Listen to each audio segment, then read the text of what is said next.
Chapter 1588. Brother, you're amazing. The others didn't see it clearly, but Ceylon did. But she was still young, so she only thought her brother was amazing. She didn't think too much about it. Colin's actions just now weren't normal at all. He didn't just catch the cup that fell. In an instant, he covered a distance of 10 meters. Colin sighed in relief. He didn't dare to tell his family about the strange changes in his body yet. Sitting at the dining table, Colin started to wolf down his food. Everyone looked at Colin in surprise. I didn't think Colin would like my food so much. Colin's grandmother said proudly. For an elder, the proudest thing was that their food could satisfy the younger generation. Colin also found out that his appetite had become extremely large. For lunch, he ate enough for 4 people. Even his family was worried for him. Colin knew that it was because of the changes in his body. Mom, Grandpa, Grandma, I'm going out for a walk. Colin wanted to test how much his body had changed. Colin found a secluded area, a hilly area overgrown with weeds.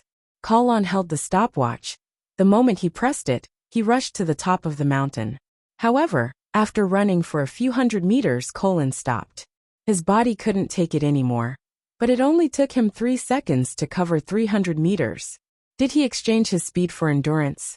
Colin felt that his body had become stronger. But it wasn't as much as his speed. He couldn't keep up with his endurance. But after a short recovery, Colin found that his stamina had returned. Seems like his recovery rate was much better than before. It wasn't until the evening when Amy called him that Colin went home for dinner. After dinner, Ceylon suddenly found Colin. Brother, come here for a second. Darling, what's wrong? Colin came to his sister. Brother, can you sleep with me tonight? Ceylon's eyes flashed as she looked at Colin. You're already so big, you should learn to sleep by yourself. Colin rubbed Ceylon's head. But. Ceylon hesitated. But what? I'm scared last night, I think. I think I saw someone standing in front of my bed, with a bloody face. A trace of fear appeared on Ceylon's face. Then I heard your scream. When I opened my eyes again, you were gone. Colin's heart skipped a beat. Was he imagining things? Was that just a misconception on his part? Ceylon saw it too. All right, I'll accompany you tonight. Colin was still worried about his sister. However, Colin's heart was a little uneasy. He had a nagging feeling that something bad was about to happen. Karan, are you sleeping with Ceylon tonight? Amy didn't expect Colin to make such a request. After all, Ceylon was already 10 years old. American parents would usually give their children a separate room when they were 2 or 3 years old. Ceylon doesn't look too stable. I'll keep an eye on her, Colin said. He also could not tell his mother that he and Ceylon had seen a ghost. All right. You're her brother. You can look after her. Amy nodded. Colin and Ceylon were in the same room. Because it was still early, neither of them felt sleepy. Ceylon was playing a game, while Colin was holding a rubber ball, practicing throwing and catching it. Suddenly, the lights in the room flickered. Both Ceylon and Colin paused. Something's coming. Then Colin saw a face appear on the wall. Whether it was Ceylon or Colin, they both saw that face. Ah! Ceylon screamed. Colin was also extremely shocked. But he still plucked up his courage and threw the rubber ball at the face. The face on the wall immediately retracted. Colin held Ceylon's hand and walked out. But when they reached the living room, they found Amy, Grandpa and Grandma lying unconscious on the floor. Oh no! Colin finally realized the seriousness of the problem. This place was haunted. It really was haunted. The lights in the whole house flickered. Ceylon was already hiding in Colin's arms, not daring to look up. Colin was also a little lost. Take Ceylon out first? Then come back and take the family out of the house? That was the only way. Colin carried Ceylon and rushed out. He only stopped when he was 100 meters away from the house. At this time, Colin was already exhausted. Looking back, he saw a dozen white shadows in the sky following them. Colin's face changed slightly. These things weren't originally from the house. Were they following Ceylon, or himself? Colin didn't care about his fatigue. He carried Ceylon and ran again. Colin didn't know where to take Ceylon. He could only run around aimlessly. But when the two went to a busy street, those things didn't follow them anymore. At this time, Colin was already exhausted. Colin thought about it. What should he do now? Take Ceylon home? Would it hurt his mother and grandpa and grandma? This was something he had to think about. Find his father? His father might be hurt too. Right, at least let his father find a place for them to stay. Colin was really too tired now. He really didn't have the energy to take Ceylon running around. After Colin made his decision, he took out his phone and dialed Angelite's number. Dad, Ceylon and I are on the street. On the street? Did you come out to play? Dad, we're not playing outside. Can you help us get a room in a hotel? You ran away from home. And no, it's a bit complicated. Colin stuttered. Tell me what happened. Angelite asked. Don't ask. Where are you now? I'll come get you. Not long later, Angelite arrived. He saw his son and daughter sitting on a bench on the street. His daughter was still in her pajamas. Colin was barefoot. Colin, what's going on? Dad, Colin hesitated for a long time. He still couldn't tell the truth. What's going on? We might have met. Suddenly, Angelite flung a dagger at Colin without any warning. Colin hugged his head in fright. But the next moment, he realized that Angelite's dagger wasn't aimed at him. Colin turned around and saw that Angelite's dagger had stabbed an evil spirit. The evil spirit screamed and turned to dust. Dad, you. Colin's mouth was wide open. He looked at his father in shock. Chapter 1589. Colin suddenly realized that he didn't recognize his father anymore. So unfamiliar, so mysterious. Dad, are you really my dad?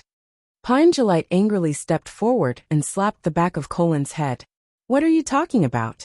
Of course I'm your father. Angelite said with a dark face. You can see those things? Both Ceylon and I can see them. Angelite's heart skipped a beat. When did you see it? Last night. Last night. Colin said. I saw something. It was that thing standing in front of Ceylon's bed. It was Ceylon? Angelite's face was uncertain. Today is the second night. Tell me the details. Colin told him everything that had happened yesterday and today in detail. Then Colin asked, Father, what is going on? It has nothing to do with you. Leave Ceylon with me and go home immediately. Put your mom, grandpa and grandma on the bed and pretend nothing happened. Angelite said, Dad, this matter is not because of you, but because of Ceylon. Wherever Ceylon is, there will be problems. You can't solve this matter. Dad, you're not a normal person, are you? Colin asked. Angelite's eyes flashed. After a while, he finally made up his mind. Since you've already awakened, there's no need for me to hide it from you. You and I are the same. We're both spiritualists. We have different bloodlines from normal people. You've also noticed your extraordinary speed. Dad, do you have the same speed? I'm much faster than you, and I can run for hours without getting tired. Angelite said. Why? You have better stamina than me? That's impossible. You're already 40 years old. Not only am I stronger than you, my magic is also stronger. Angelite said. And I have special magic, so I know how to use my stamina and magic better. Colin really didn't think his family had such a shocking secret. Dad, what about Ceylon? What's with her? She can be considered to be of the same kind as us, but she's also different. Angelite said. She has awakened her witch talent. And you just said that the evil spirits didn't attack her last night. Today, the evil spirits just pestered her and didn't attack her, which means that her witch talent is unique. She is a very powerful witch who awakened on the third night. Angelite slapped his head. I should have known that Ceylon fainted last time because she went through a death calamity. What is a dead end? The awakening of a witch is different from that of a male spiritualist. We have a special bloodline, so our awakening is also awakening the power of our bloodline. We can't learn most magic, and only magic that is highly compatible with our bloodline can be learned. But witches are different. What they awaken is magic. Angelite said. And before a witch awakens, she will encounter a life and death calamity. First is the death calamity, which is very complicated. In short, she will encounter the threat of death, and after passing the death calamity, she will encounter the life calamity, which is the attack of evil spirits. Ordinary witches will be attacked on the first night. Powerful witches will be attacked on the second night. And like Ceylon, she will only be attacked tomorrow night. Witches who awaken on the first night, second night, and third night will be attacked more and more. Dad, you mean, Ceylon will be attacked by a very strong evil spirit tomorrow night? Angelit nodded. Yes, very scary. I need help. I can't handle it alone. Dad, I can also help you. You? Forget it, you can't do it, you're too weak. Angelit shook his head. The third night is a very scary night. Normal spiritualists can't participate. No, I'm Ceylon's brother. I can't just stand by and watch. I said no means no. Angelit said firmly. What a joke. He had seen how scary the third night was. Back then he was much stronger than Kellen, but he was also in danger on the third night. Not to mention the current rookie Kellen. I don't agree. I can't just stand by and watch Ceylon be in danger. Ceylon won't be in danger. I can find very strong helpers. Angelit said. Dad, are there a lot of people like us in this world? Not many. Angelit said indifferently. Okay, go home. Kellen was obviously not willing to leave. Dad, teach me magic. I don't know how to use my abilities. I don't want to be like today. We'll talk about it later.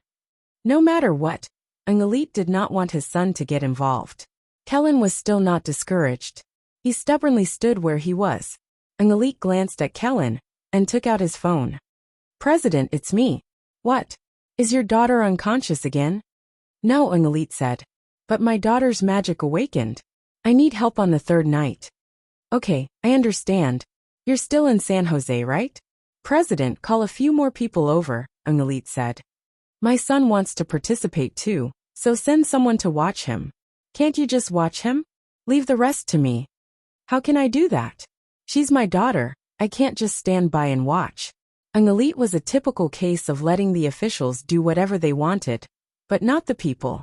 Hearing this, Kellen was furious. His father had actually sent someone to watch him. How could he tolerate this? Kellen stared at Angelit, gritting his teeth. Will you be fine tonight? Chen Zhao asked. Yes, it's just a few evil spirits. It's not a big problem. Then I'll bring someone to San Jose tomorrow, Chen Zhao said. Since it was the third night, there was no rush. Anyway, the third night would only happen at night. Although the birth of his daughter, little Larissa, had been very abnormal, it was still a miracle. However, he believed that Angelite's daughter's third night wouldn't be that abnormal. No problem. Angelit was not in a hurry either. There was still plenty of time before the real night of awakening. With Chen Zhao here, the safety of this matter was guaranteed. Also, Chen Zhao would bring people from the association, so it would be even safer. Actually, Chen Zhao alone was enough. But bringing more people was to ensure that someone could protect Ceylon if Chen Zhao could not take care of her. Chapter 1590. Angelit was at the airport. He watched as a large group of people walked out of the arrival gate. Angelite's expression froze. Angelit stepped forward. My friends, are you going to start a war? Apart from the outer members and the evil spirit group, everyone who could come was here, including Aduz. Angelit didn't doubt that these people could really start a war. It's been a long time since we've had a mission that requires us to work together, West said. The president only wanted to bring a few people, but I suggested that everyone who wanted to come. Where's the president? Angelit realized that Chen Zhao hadn't come out of the arrival gate. He shouldn't be absent. Although the people before him were completely capable of dealing with third night, Chen Zhao was the stabilizing force of the supernatural organization. Chen Zhao's presence and absence were two completely different feelings. The president's brewery seems to have some business. He'll only come in the afternoon. Then I'll send you to the hotel first. Mr. Chen, the food supplier increased the price of Kansas dangle wheat by 3 times, Denver said angrily. They used us to become famous, but now they're blackmailing us. Chen Zhao frowned. This wasn't a good sign. He didn't like being blackmailed. Kansas dangle wheat was a high-quality wheat among the many grain-producing areas in America. This was also why he'd chosen Kansas dangle wheat. But this definitely wasn't a reason for blackmail. The food supplier seemed to think that Mountain Beer had to use Kansas dangle wheat. Change the raw materials, Chen Zhao said without thinking. Denver looked at Chen Zhao. He didn't expect Chen Zhao to be so decisive. However, Denver had his own concerns. Mountain Beer's situation was great at the moment. The taste of mountain beer had won a lot of praise. If they changed the raw materials now, would it affect the taste or even the sales? The food supplier had indeed increased the price of Kansas dangle wheat by 3 times. However, this price was still within the acceptable range.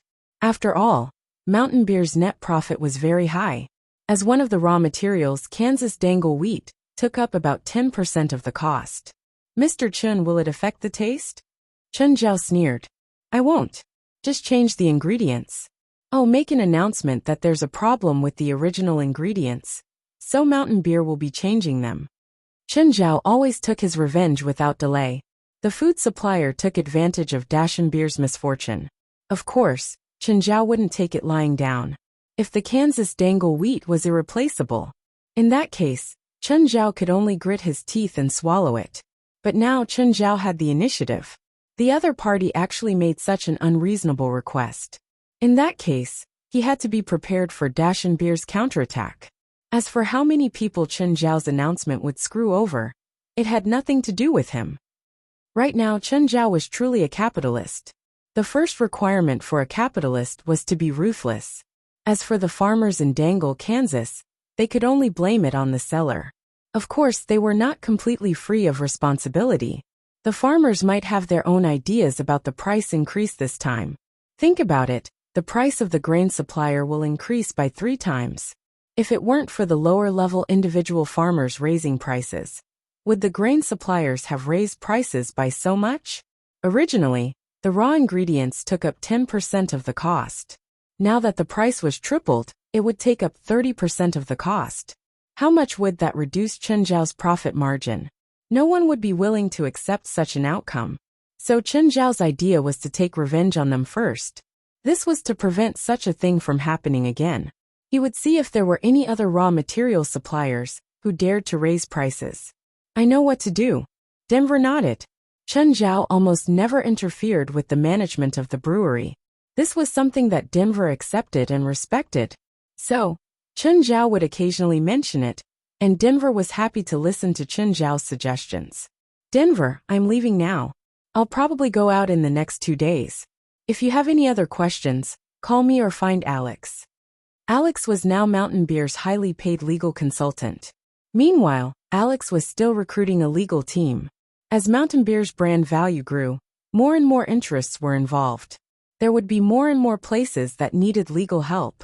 For example, if a consumer had a stomachache after drinking mountain beer, they would need the legal department to find out if the stomachache was caused by the beer. For example, if mountain beer wanted to enter a certain city's sales channel, they would need the legal department because the local government's policies affected mountain beer's interests. Chun Zhao installed 2 more production lines in the factory. When they had enough raw ingredients, they could expand production. In the future, they would be able to supply the market with enough raw ingredients. After leaving the brewery, Chun Zhao hurried to the airport. He landed in San Jose at 1 in the afternoon. Chun Zhao called an elite and told him that he'd be there before 7. Since it was still early, Chun Zhao planned to stroll around San Jose. He mainly wanted to see the world-famous Silicon Valley. At first, Silicon Valley wasn't big. It was located in the south of the San Francisco Bay Area. But as it grew, Silicon Valley began to expand outwards. To the north of San Jose, there was a valley about 25 miles wide that was also part of Silicon Valley. Basically, the most famous internet and technology companies in the world were gathered here. Chun Zhao didn't have the mentality of a pilgrimage. He just wanted to see. Chun Zhao rented a car at the airport and started roaming around Silicon Valley. Silicon Valley's GDP accounted for about 5% of America's annual GDP. All the companies in Silicon Valley combined were worth more than $4 trillion. Apple alone was worth $1.2 trillion, making it the most valuable company in the world. Kalon was running on the beach road at the moment. An elite had said that as long as he could run from the San Francisco Bay Area Beach Highway to downtown San Jose, a distance of 30 kilometers, then he would qualify for the 3rd night. Of course, that was if he could make it in time. Kalon was very competitive, so he immediately took a car to the San Francisco Bay Area. Then he really ran back with his legs. An elite taught him some ways to control his stamina. Kalon felt that he had improved a lot. Halfway there, Kalon suddenly saw a man that left a deep impression on him. That man had brought him unforgettable humiliation, especially when he'd been humiliated in front of the girl he liked. Kalon watched Chen Zhao slowly drive his sports car on the beach road. The anger in his eyes was about to burst out. Chapter 1591. Chen Zhao could already feel that someone was following him. He could also see the person's face in the rearview mirror. Even though it had been a few days, Chen Zhao still had a deep impression of Kalon. He just didn't expect to meet him here. Chen Zhao purposely slowed down to see what the guy was planning. He finally chose a road without surveillance cameras and stopped the car. Kalon watched in surprise as Chen Zhao alighted from the car. Then he realized that Chen Zhao was looking at him with a faint smile. Had Chen Zhao discovered him long ago? Since he'd discovered him, he still dared to stop the car? Well, he still thought that Chen Zhao was his old self. Kalon didn't try to hide anymore. He walked up to Chen Zhao with large strides. I didn't expect to meet you here. Kalon glared at Chen Zhao. He was already planning how to teach Chen Zhao a lesson. Your injuries healed pretty fast. Chen Zhao tilted his head and looked at Kalon. Chen Zhao was reminding him not to look for trouble. It was enough to teach a young man like him a lesson once. But if Kalon insisted on getting close, Chen Zhao wouldn't go easy on him. You still remember that? Kalon stared at Chen Zhao, his face filled with anger. Kalon cracked his knuckles. Kid, stop fooling around. You can't beat me. Chen Zhao's disdainful attitude made Kalon even more furious. I'm not my old self anymore. Let me think. The old you was 3 days ago. No, 4 days ago, right? Are you any different from 4 days ago? Kalon looked at Chen Zhao's nonchalant gaze, and a proud smile appeared on his face. You'll know soon. Kalon suddenly punched Chen Zhao's stomach. But Chen Zhao caught Kalon's fist. Chen Zhao and Kalon stared at each other. Are you any different from 4 days ago? Kalon was dumbfounded too. Was it because of his current condition? Yes, it was definitely because of his condition. Chen Zhao didn't hold back. He punched Kalon's stomach. Whoa, Kalon clutched his stomach and curled up on the ground. Chen Zhao squatted down before Kalon and patted his cheek. Kid, I didn't break your ribs this time. You should feel lucky. Chen Zhao didn't kill him. However, the strength of this punch was enough to make Kalon bedridden for 2 days. If you're not convinced, you're welcome to come find me next time. You know where I live, Chen Zhao said, smiling. I will get my revenge. I will definitely find you. Kalon endured the intense pain and shouted, unwilling to give up. Anytime. Kalon struggled to get up, but fell back to the ground after just 1 step. That damned bastard, he was too heavy-handed. Kalon pulled open his shirt and saw that his abdomen was completely black. Dad, I can't participate tonight. Karan endured the pain and called an elite. He also wanted to go.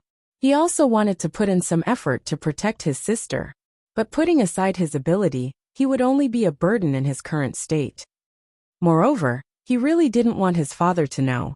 If he went to find his enemy for revenge, he would be humiliated by his enemy instead. This kind of thing was too embarrassing. Hearing that his son had retreated, an elite was somewhat relieved. But he was more confused. He knew his son's temperament too well. He had completely inherited his wife's personality. They were both so stubborn. Why would he suddenly give up?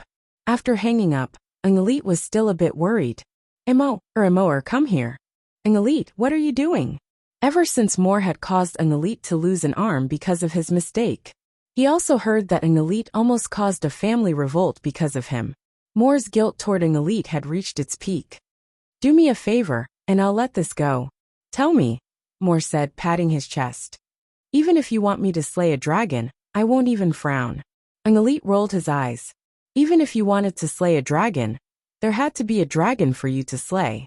Plus, can you even slay a dragon, Gaia? Fine, I don't need you to slay a dragon, an elite said.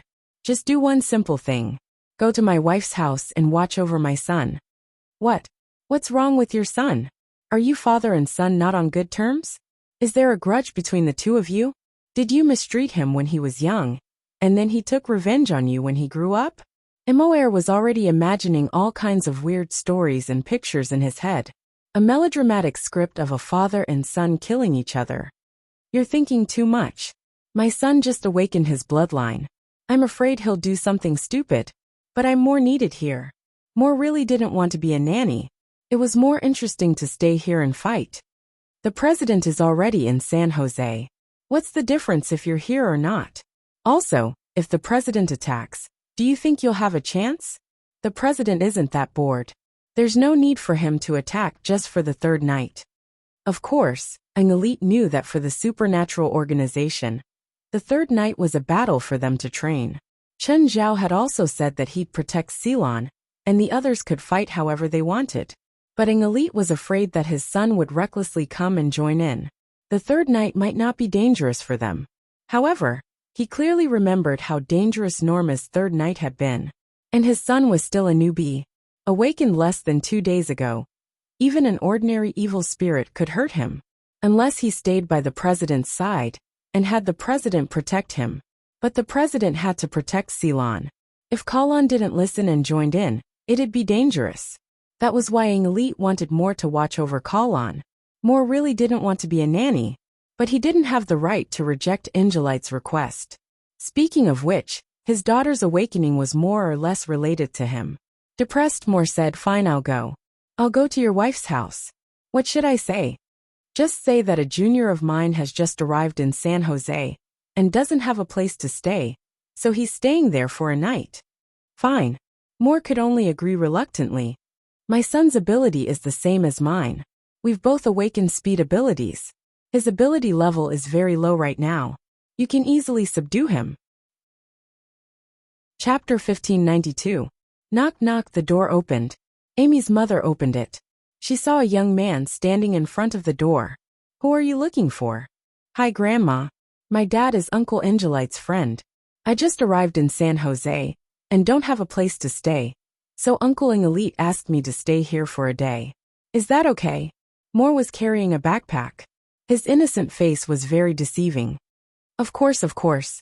Come in."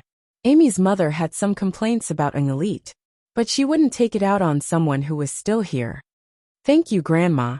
Moore looked at her sincerely. Actually, there were some missions in the supernatural organization that required disguises. Moore could also disguise himself as a harmless child. Therefore, for Moore, this level of disguise was a piece of cake. "Child, what's your name?" "My name is Moore. I'm from Los Angeles. I'm here for school." "You're only staying for a day? If you need, you can stay here forever." "Thank you, Grandma, but it's okay. I have to report to school tomorrow. The school will open the dorms." Amy's mother thought about it. School was about to start for summer. "Okay.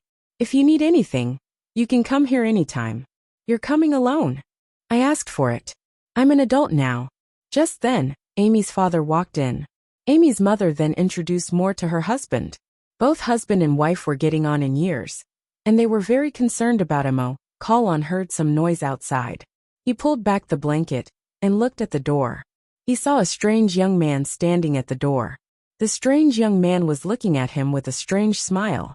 The young man's eyes seemed to be saying that he knew him. Kalon endured the pain and sat up. "Who are you?" "Your dad called me." Moore walked into Colin's bedroom with a smile. Kalon looked at Moore in confusion. "My dad? Why did he call you here?" "To keep an eye on you." "Keep an eye on me?" Colin's mind was in a mess. "What do you mean?" "An elite was afraid that you would cause trouble, so he called me to keep an eye on you." "Oh, you're a spiritualist too?" Kalon rolled his eyes. Hee hee, little guy, keep an eye on me? Do you think you can do it?" "I think my father thinks you're a burden, so he tricked you here and asked me to watch over you." "Hee hee, whatever you think," Moore said indifferently. In fact, it wasn't that he didn't care at all, but he couldn't do anything about it. Since he had promised an elite, he could only bite the bullet and accept this mission.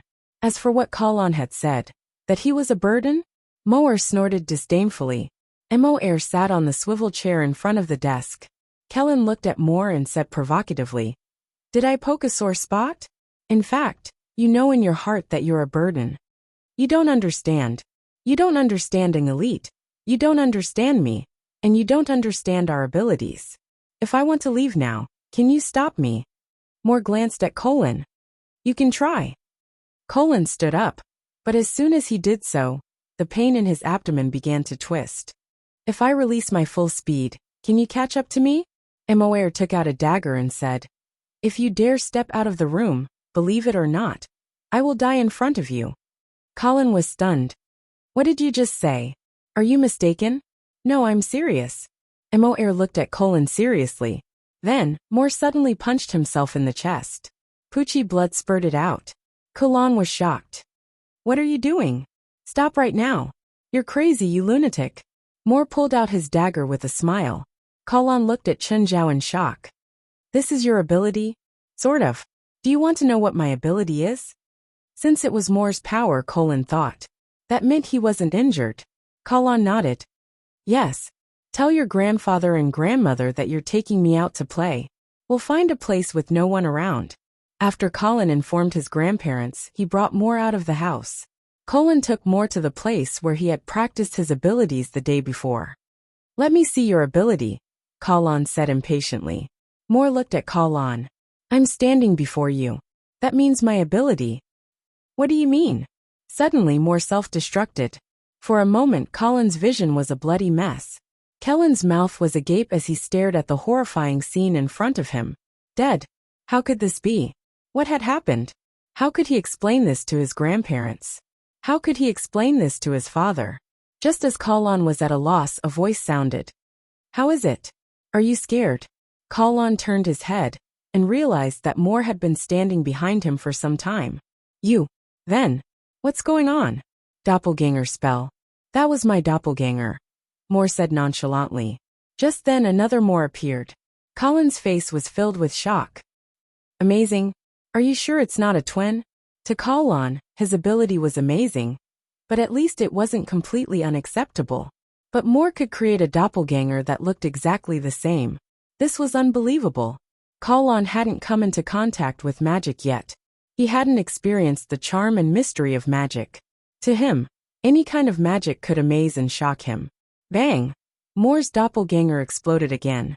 Then another doppelganger appeared. Do you believe me now? Yes, I believe you. Colin nodded. But your doppelganger spell doesn't seem very powerful. I'm just showing you my magic. If my doppelganger self-destructed, this place would be razed to the ground. That powerful? Of course. I'm one of the elders of the supernatural organization. Supernatural organization? Colin remembered that when an elite called him last night, he seemed to have mentioned this term. It's the organization that your father and I are in. Your father is also one of the elders. What does the supernatural organization do? On a larger scale, it's to maintain world peace, Moore said. What about on a smaller scale? In Los Angeles, they beat up whoever they don't like. Whoever causes trouble in Los Angeles will be punished. Can I join? That depends on your father's opinion, and then our chairman's approval. Please remember this book's domain name. 9 Heavens Godly Emperor Mobile Version. Chapter 1593. I understand that you need your president's permission, Colin said bluntly. But I'm an adult now. I don't need my father's approval for my decisions. You don't need it, but we do, Moore said matter-of-factly. If not for an elite, Chen Zhao definitely wouldn't let Colin join. Everyone could understand. Under Chen Zhao's leadership, everyone in the supernatural organization had become much stronger.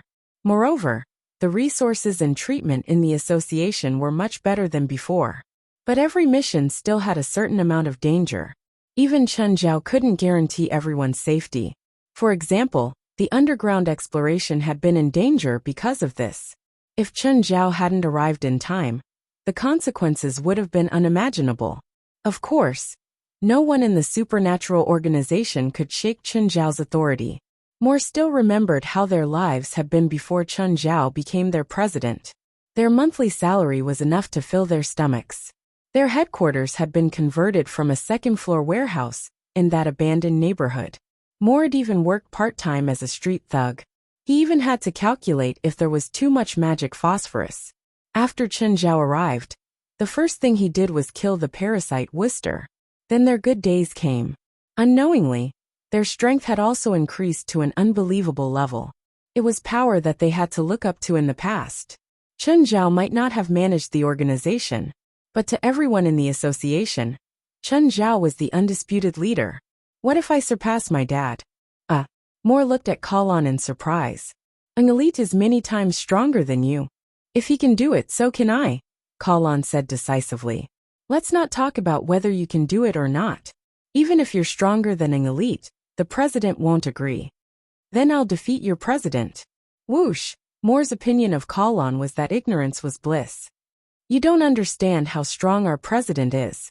Everything depends on effort. Fine, I admire your courage and confidence. Moore didn't have high hopes for Kalon, but he still admired his arrogance and confidence. What's your ranking in the supernatural organization? I don't know. Moore thought for a moment. Probably the bottom. Then I'll start with you. What do you mean by starting from me? Do you want to defeat me? That's right. Kalon nodded. I don't think your doppelganger magic is stronger than mine. I see. You can give it a try. Moore shrugged. Colin stared at Moore, then suddenly sped up. Colin had only wanted to push Moore down, not to hurt him. However, the moment Colin's hand touched Moore's, Moore had already grabbed Colin's wrist and kicked him again. Colin fell to the ground, his face full of shock, because Moore had knocked him down with pure combat skills. How could this be? I'm so much faster than you. Our association does not only train in magic, but also in combat. Moore said calmly, most of our opponents are close-range fighters. I'm the weakest fighter in the association. Your only advantage is speed, but your battle awareness is too weak. I don't believe it. I was just careless just now. Colin was more cautious this time. He swung his fist at Moore. But this time, he only took half a step back and tripped him. Because Colin was too fast, he rolled a few times on the ground before stopping. So weak. I didn't even use magic, and you were already down. Moore smirked. Moore had passed the first level of the Tower of Trials. Every time he entered the Tower of Trials, he had to endure the attacks of hundreds of monsters. Even the weakest of battle awareness would transform him into a combat expert. I don't believe it. I don't believe it. Colin stood up again and again, but was knocked down again and again by Moore. Kalon felt that he was too embarrassed to show his face. His opponent was just a kid a few years younger than him. How could he play with him like a toy? After a few attempts, Colin didn't get up again. He wanted to try again, but he was already injured. After being knocked down by Moore a few more times, he was not only tired but also in pain. Moore, who's stronger between you and my dad? Your dad. His current strength is close to the first tier. The first tier? Is it your president? No, the president is much stronger than the first tier. Even if all of us work together, we can't beat the president. That's strong. Colin didn't really have a concept of strength. He couldn't even figure out Moore's strength. Not to mention that Moore was talking about the first tier. As for Moore saying that he could raise this area to the ground, Colin didn't know that either. But Colin saw Moore talking about their president. The brilliance in his eyes was like the eyes of fans when they talked about their idols. He couldn't help but look down on him. You don't believe it? Moore asked with his head lowered. I'm just a beginner. Sooner or later, I'll beat all of you. The two left the area. Colin didn't plan to go home for now. Moore didn't care either. He just needed to stay by his side. Amy hurried to the hotel where an elite was staying, because she found out that an elite had taken Ceylon away, and had done so without informing her. This made Amy's imagination run wild. She thought that an elite was going to divorce her and steal her child. And no matter how she called an elite today, his phone was always turned off. This made her even more furious. Amy knocked on the door of Angelite's room. Amy, why are you here? An elite opened the door and looked at Amy in shock. Where's Ceylon? Where did you hide her? Ceylon? Wait. An elite walked to the opposite door and knocked. At this time, the door opened and Amy saw an incredibly tall woman. Could it be that an elite liked this flavor? To be honest, Amy was really scared when she saw Gaia. Gaia seemed to be going through her second puberty. She was now 212 centimeters tall. Ceylon, come out. Mom's here. Mom. Ceylon rushed out of Gaia's room. Mom, why are you here? Amy looked at Gaia with a faint smile.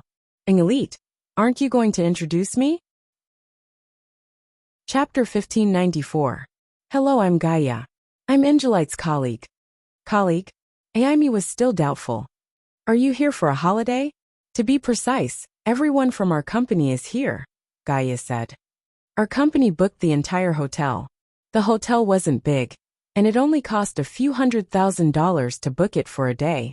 To ensure that there wouldn't be too many ordinary people on the third night, they booked the entire hotel. Aimi froze and turned to look at Angelite. The entire floor is filled with our colleagues, Angelite said. Didn't you resign from the insurance company? It's my new job, Angelite said. I didn't tell you that I've been looking for a job outside. Then why did you lie to me? Ms. Aimi, actually, our company's business is connected to the government, and there's a confidentiality agreement. Angelite just joined the company a few days ago, and can't contact the outside world before he finishes his business. That's why he said he went abroad. Huh. Aimi was dumbfounded. What was wrong with the plot? Then, why did he come back the day before yesterday? He gave up the business and signed a guarantee that he wouldn't leak secrets, so we let him go. Of course, his salary for this month is gone too, Gaia said. Hearing this, Aimi's face turned green and red. She recalled Angelite's attitude. He insisted that he didn't cheat, but he still didn't want to talk about where he went. Aimi blamed herself even more. Why don't I call everyone out so you can get to know them? Gaia said. Would there be some confidentiality clause? It's fine. They brought their families too, Gaia said with a smile. At Gaia's call, the doors opened one by one. Aimi saw that the group was very special. There were indeed a few children. There were also young people and two older ones. Wes was a shrewd old man. In addition, when Gaia knocked on the door just now, she had already given him some instructions. That was why Wes called himself the manager of the company. Aimi didn't dare to ask too much. She was worried that if she asked too much, she would come into contact with secrets and cause trouble for Angelite. Angelite, why didn't you tell me that you brought Ceylon to the hotel? I asked Kalon to tell you. Didn't he tell you? In any case, Angelite pushed the blame to his son. She believed that her son would keep it a secret for the sake of the family's peace. Amy, on the other hand, had been blaming herself. However, she had no other suspicions. After all, it was already a big deal to be able to book the entire hotel. If Angelite wanted to act, he wouldn't have made such a big scene. After Aimi and Angelite returned to their room, Aimi couldn't help but ask, Angelite, will I go to jail if I leak any secrets? I won't go to jail, but it will be very troublesome. Angelite said, I brought Ceylon here, not Kalon, because Kalon is old. If he discovers any secrets, it will be very troublesome, but Ceylon doesn't have this problem. Did you all bring confidential documents when you came out? No, but it's hard to avoid talking about work when colleagues are together. If I accidentally spill the beans, it will cause trouble for them. I'm just a new employee now, and I don't want to be isolated by my colleagues in the company. Aimi thought about it, and felt that Angelite's worries were reasonable. I'll go back now. Then Aimi can stay here for now. Angelite didn't expect the marriage crisis to be resolved so easily, but Aimi's attitude clearly softened. There was nothing to worry about Aimi staying here. There were children here anyway. The girl named Lisa seemed to be 2 or 3 years older than her daughter. Ceylon and Lisa were having a good time. When Aimi got out of the elevator, she saw an Asian man walking towards the elevator. Aimi's heart skipped a beat. You also work for the company? Chen Zhao was stunned. What company? Isn't Angelite your company's employee? Chen Zhao was stunned at first. Then he frowned. What did he say? Aimi was just testing him. But when she saw Chen Zhao's expression, she immediately understood. She immediately realized that by asking such an unnecessary question, would she be misunderstood as having come into contact with confidential information? Chen Zhao could roughly guess some things, although he did not know the specific situation. However, Chen Zhao still asked calmly, Lady, who are you to Angelite? I'm his wife, sir. I'm sorry, Angelite didn't tell me anything confidential. It's best if he didn't. Chen Zhao looked at Aimi with a scrutinizing gaze. But I'll have someone investigate whether he did or not. Sir, lady, I'm busy. Please, Chen Zhao said coldly. Aimi became even more worried. Would her words cause trouble for an elite? Sir, I can cooperate with your investigation. Please don't fire an elite. Lady, I know about you and an elite, but I'll personally verify if he leaked any confidential information. With that, the elevator door closed. Aimi stood there more and more worried. The Asian seemed to be an executive of the company. Judging from his aura and tone, he wasn't an ordinary employee. However, when Chen Zhao went upstairs, he asked about Angelite's specific situation. After learning about the situation, Chen Zhao also heaved a sigh of relief. Thankfully, it wasn't exposed. Otherwise, an elite would probably divorce his wife. Fortunately, Chen Zhao had reacted quickly just now. Everything he said was ambiguous. They planned to have a party on the hotel's rooftop. Most importantly, it was Sealand's Night of Awakening. So, they could solve Sealand's Night of Awakening while they were having a party. The hotel staff had already started arranging and decorating the rooftop. Everyone went to the rooftop one after another. At this time, the sun had just set, and the party had already begun. West sat with Sealand and tried to get close to the girl. West's idea was simple. Sealand was the third witch to awaken. Her future was immeasurable. If she could join the supernatural organization, she would definitely become a powerful witch like Hallie's or Norma. Then, with Angelite's approval, the organization would have another powerful fighter. As for Angelite's attitude, Chen Zhao could slowly work on it. When the time came, Chen Zhao would let nature take its course. He wouldn't be angry whether an elite wanted his daughter to join the supernatural organization or not. Please remember the original domain name of this book, 9 Heavens Godly Emperor Mobile Version. Chapter 1595. By now, the sky had already darkened. Colin and Moore walked on the street. Don't you have money? Moore complained as he looked at Colin. Colin blushed at Moore's words. Do you know that my monthly income is over $10,000? But you still don't have money. I just didn't bring it, Moore said.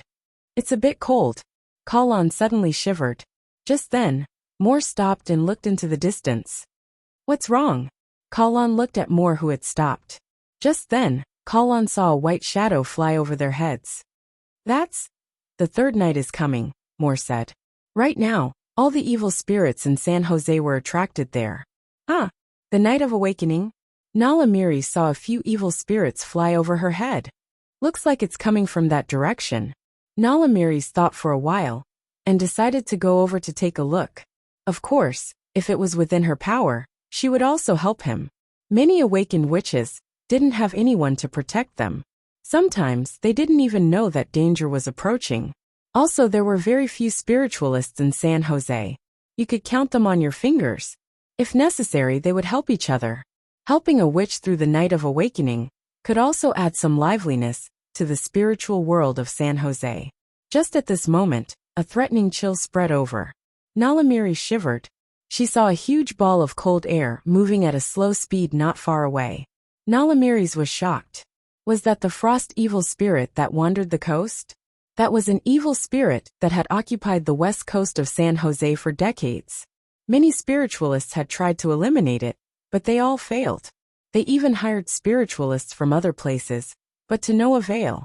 Whenever they found the victims, they would find their bodies frozen solid, as if they had just floated over from the North Pole. Could it be that the Night of Awakening had attracted the evil spirit here? If that was the case, it would be troublesome. Wherever the ball of cold air passed, a cold wind would blow. The ordinary people below could not see the cold air mass. They only felt that the temperature had suddenly dropped to the freezing point. Frost condensed on the car windows, and the passers-by all huddled together. Nala Miri's knew that the evil spirit was originally a person who had frozen to death. Furthermore, after decades of doing evil, not only did it not dissipate, it even grew stronger. Nala Miris was confident that she was the strongest witch in San Jose. But against that frost evil spirit, she wasn't confident. Nala Miris sighed. She had actually attracted this frost evil spirit. It seemed that this awakened was in deep trouble. If they could save him this time, they would. If they couldn't, they could only retreat. Nala Miris didn't want to put herself in danger. Nala Miris continued to move forward, following the frost evil spirit from a distance. The evil frost spirit's movement speed was not fast. It usually hid in the sea, and would only surface when it found its target. He reckoned that it wouldn't be able to unleash its full strength on land, since it wasn't its home ground. Just then, in the distance of San Jose, an obvious arc of flame swept across the sky. The arc of flame was in the opposite direction of where Nala Miri's was, dozens of kilometers away. But the arc of flame was extremely bright, and very obvious. That's the burning fire demon of Dongqing Street? Why was it attracted to this place? Is the awakened the second night? Nala Miri's expression changed dramatically. The burning fire demon of Dongqing Street. It wasn't an ordinary burning fire demon, but a monster countless times more terrifying than the burning fire demon.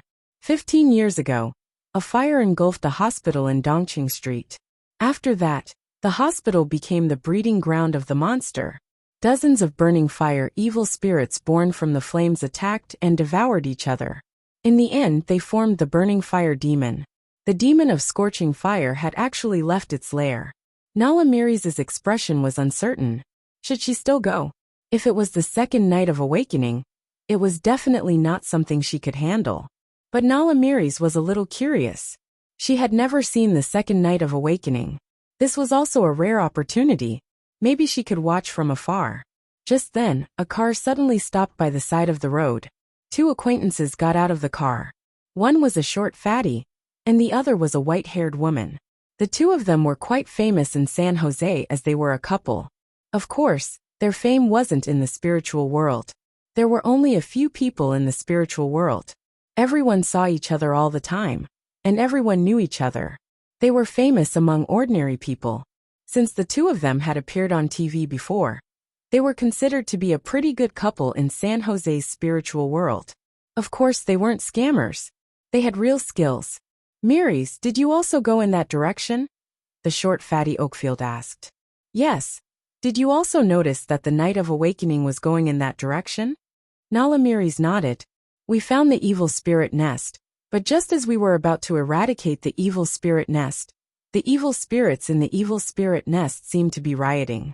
They suddenly rushed out and all headed in that direction. Evil spirit nest. Is it that mysterious evil spirit organization? Nala Miri's asked in surprise. In the past year, a piece of news had been circulating in San Jose. Somewhere in San Jose, a group of self-aware evil spirits had gathered and formed an organization. This evil spirit organization had a strict internal structure, and their actions were secretive. Some of the recent supernatural incidents were related to this evil spirit organization. The spiritualists in San Jose were also looking for this evil spirit organization. Yes, Oakfield said.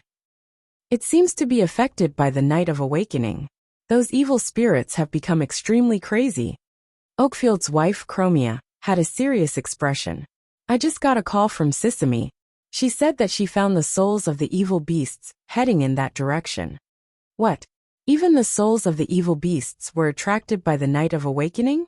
I've seen the second night once, and it definitely wasn't this influential. It seems that it's not just in San Jose. Even the evil spirits in the surrounding areas are affected. This might be the third night. Nala Miri's expression changed drastically. The third night? Is it really the third night? The legendary third night. Did people really awaken on the third night? Chapter 1596. Is it that hotel? The three arrived at the hotel. Evil spirits had formed a huge whirlpool above the hotel. The whirlpool circled the hotel from top to bottom. They had never seen such a scene before. So scary. Is this the third night? Nala Miri's, Oakfield, and Chromia were all veterans of the battlefield. But now, they didn't dare to approach the hotel at all. It was too scary. It was like the end of the world. The moon was completely covered by dark clouds. Large numbers of evil spirits were also gathering here. So scary. That awakened is dead for sure. They weren't gloating. It was this terrifying scene that caused them to shrink back. If it was the first night, they could still help. The second night wasn't something they could do anything about. But now they were facing the third night. It was the beginning of despair for anyone. No one would think that the third night was lucky. The third night also represented a 1 in a million talent in magic. But first, It had to survive the terrifying calamity of life. That was the most despairing thing. No matter how many times I experience it, I'm shocked every time I see the third night, Gaia exclaimed. Chen Zhao sat on the sofa and put his arm around Seelan's shoulder. Seelan, are you scared? No. Dad, Uncle, Auntie, and Sister Lisa will protect me. Seelan shook her head. Actually, she was still scared, but she still faced it with determination. I didn't think that there would be so many evil spirits in a small city like San Jose. The strength of the Night of Awakening didn't just depend on the Day of Awakening. It also depended on the geographical environment. If there were many evil spirits in a city, the attack on the Night of Awakening would be strong. If there were no evil spirits, the attack would be weak. The Night of Awakening wouldn't create evil spirits out of nowhere to attack the awakened. Of course, each awakened's area of influence on the Night of Awakening was different. For example, when Chen Zhao's daughter Larissa was born, her area of influence wasn't just one city. She was a regional influence. But Seelan clearly didn't have that much influence. To be honest, apart from an elite, everyone was more relaxed. All the employees in the hotel were unconscious.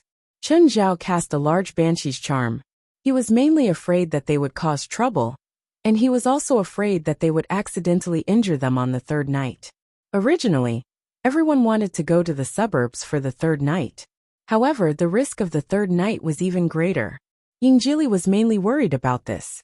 Suddenly, an evil spirit descended from the sky, pouncing straight at Seelan. Chen Zhao reached out and crushed it. The battle began. The vortex formed by the evil spirits in the sky suddenly became intense. A large number of evil spirits fell from the sky. The flaming sword in Gaia's hand spun in a circle, and more than a dozen evil spirits were instantly killed. Jalanash raised her arms and dozens of fireballs rose into the air. In an instant, the dozens of fireballs exploded in mid-air, and at least 30 evil spirits were drawn into them. There's a spiritualist with that awakened? Nala Millis saw a flash on the roof of the hotel. The light from the explosion of the dozens of fireballs was quite eye-catching. He looks like a very powerful elemental magician. It's indeed very powerful. But that spell should have exhausted his mana, right? Look at the sky full of evil spirits. This elemental magician can't change the situation. It shouldn't be hard for this elemental magician to protect himself. But he actually interfered with the third night. I'm afraid he won't be able to escape now. What a pity. Such a powerful spiritualist. Too many. There are too many evil spirits. Nala Miris shook her head. However, just when they thought that the battle would end quickly, they realized that it was still going on. The evil spirits continued to rush to the rooftop of the hotel. Hey, it seems like the elemental magician isn't dead yet. He's still resisting. Suddenly, hundreds of chains shot into the sky from the roof. The chains were all burning with green flames. Then, each of the chains tied up an evil spirit and dragged it down. Whoosh! The three of them sucked in a breath of cold air. Such a powerful spell. Did you see that? It's too powerful. What spell is that? One spell had killed hundreds of evil spirits in an instant. This method was truly shocking. The three thought that they were elites among spiritualists. But when they saw the spell, they were still shocked. I don't know. But it's clear that there's more than one spiritualist up there. It's definitely not San Jose's spiritualist. San Jose doesn't have such a powerful spiritualist. Plus, everyone basically knows each other's strength and magic. Whoosh! Suddenly, a huge vine sprang up from the rooftop. Hundreds of smaller vines extended out from the vine plant, waving about non-stop. The three people before 9 o'clock were shocked again. Amazing. This is plant magic, right? This is the first time I've seen it. Plant magic is this powerful. It's not plant magic that's powerful, but the person who cast it, Clomia said solemnly. It's too powerful. Who's protecting this awakened on the roof? There are actually so many powerful spiritualists protecting him. At this moment, the battle on the rooftop was very intense. Some of the spells were very obvious, and could even be said to be gorgeous. But some spells weren't so obvious. For example, Klaus and the members of the Lightning Squad. Each of them held 2 guns. They were in charge of shooting. In the past, they used bullets soaked in holy water. But now their bullets were soaked in dragon blood. Their damage to evil spirits was unparalleled. Each of them had their own area to fight in. No one would recklessly enter someone else's territory. But some people's magic range was too large. It was inevitable that they would invade someone else's territory. Morid, your spell stole all the monsters that belonged to me, Giselle complained. I didn't do it on purpose, Morid said disapprovingly. But when Morid saw Ingelit jumping onto his vine to steal the monsters, he immediately shouted, Morid, you can't steal the monsters so blatantly. These evil spirits are all coming for my daughter. Of course I can, Ingelit said matter-of-factly. Harold crossed her legs and sat on the long table. Occasionally, when an evil spirit approached her, she would throw out an evil spirit fong. She wasn't interested in normal evil spirits. She set her sights on those powerful evil spirits. The powerful evil spirits hadn't entered yet, so she wasn't in a hurry to act. Chapter 1597. Most of the evil spirits that were attacking directly were mindless evil spirits. There were also some evil spirits that were not only rational, but also very cunning. Taking advantage of this, they started devouring their own kind. A few terrifying hybrid evil spirits appeared in the sky. That's terrifying. Nala was shocked. Can the spiritualists on the rooftop really deal with evil spirits of this level? The huge hybrid evil spirits in the sky had frighteningly strong auras. Every single one of them had a ferocious and terrifying appearance. There were also a few special evil spirits. They did not participate in the devouring of ordinary evil spirits. However, they were already much more powerful than ordinary evil spirits. For example, the frost evil spirit on the west shore, and the fire demon. There were also a few that were above and below them. Suddenly, a huge evil spirit hybrid flashed a few times in the sky. It seemed to be able to teleport short distances. Its main body was an evil spirit with special abilities. Then it used its special ability to devour many evil spirits. At the moment, it was 5 meters tall and extremely bloated. After a few flashes, it charged at Ceylon. Chun Zhao waved his hand casually, and the flashing evil spirit's huge body was smashed through the ground. Boom! Outside the hotel, Nala, Chromia, and Oakfield all heard a loud bang. Then they saw something pierce through the outer wall of the hotel. Then it smashed toward them diagonally. Dodge! The three hurriedly jumped away, only to see the thing smash into the car beside them. The car was instantly smashed into scrap metal. There was a huge crater on the concrete floor. When the three returned to their original position, they saw the remains of an evil spirit hybrid. They did not know what kind of attack it had suffered.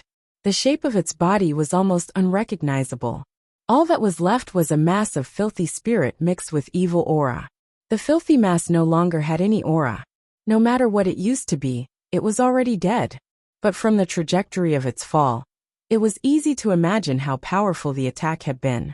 It had probably been smashed from above on the rooftop. Then it pierced through the ceiling of the rooftop. Then it pierced through the outer wall of the hotel. When it finally fell, it hit their car. A huge crater appeared on the ground due to its impact. It was hard to imagine just how powerful this attack was. At this moment, a huge figure descended from the sky. That huge figure was also a giant hybrid of evil spirits. It landed on the roof of the car, grabbed the filthy substance with its big hands and swallowed it. Every time it swallowed a mouthful, its body would grow larger and more terrifying. The three of them were still in a state of shock. This evil spirit hybrid was simply too terrifying. When it finished swallowing the filthy matter, its body had already grown to 8 meters. With a terrifying aura around him, he turned his head to look at the three of them. The three of them immediately prepared for battle. Split up! Nala Miris shouted, and the three of them scattered at the same time. They had no intention of fighting such a monster. There was no way he could defeat this evil spirit hybrid. Facing it head-on would only lead to death. Just as they were guessing who this evil spirit hybrid was going to pursue, a voice suddenly rang out. Another loud noise came from behind. Nala Miris turned around and saw a tall figure stepping on the evil spirit's chest. The tall figure held a blazing greatsword in his hand. When the flaming greatsword pierced through the evil spirit hybrid's chest, the evil spirit hybrid roared in a frenzy. But as the flames began to spread on the evil spirit hybrid's body, The evil spirit hybrid's voice began to weaken, and finally disappeared. Then, the tall figure spread a pair of red wings and soared into the sky. The three of them watched the figure return to the roof, before returning to their original spot. That person is also a spiritualist? Probably. So powerful, I've never seen such a powerful spiritualist. That seems to be a woman. She actually managed to destroy a terrifying hybrid of evil spirits so easily. Where are they from? San Jose. No, even San Francisco doesn't have such a powerful spiritualist. Although I don't know where they are from, their strength is indescribable. They should be members of some powerful organization. There's no lack of monster-like people in this world. What kind of organization can gather so many powerful spiritualists? Moore and Kalon also looked at the direction of the hotel from afar. When Kalon saw the whirlpool of evil spirits dancing in the sky, he was already indescribably shocked. The scene was far beyond his imagination. Moore, can the supernatural organization really protect Ceylon? Don't worry, it's just a small matter. With our president around, it's nothing. Just relax. How could he relax? Kalon looked at the sky above the hotel nervously. He really had the urge to join the battle. But Emma was staring at him like a hawk. Moore actually wanted to join the battle too. However, he knew what was important and what was not. His mission was to watch Kalon. The third night might not be a problem for the supernatural organization. But now, Chun Zhao was definitely in charge of protecting Ceylon. If Kalon joined the battle, he wouldn't be able to do anything. Would he have to split his attention to protect Kalon then? At this moment, a bright light rose from the rooftop of the hotel. Even from a few kilometers away, Mal and Kalon could clearly see the light. The beam of light suddenly exploded after reaching a height of several hundred meters. It was like the most beautiful fireworks. In an instant, 1/3 of the evil spirits in the sky disappeared.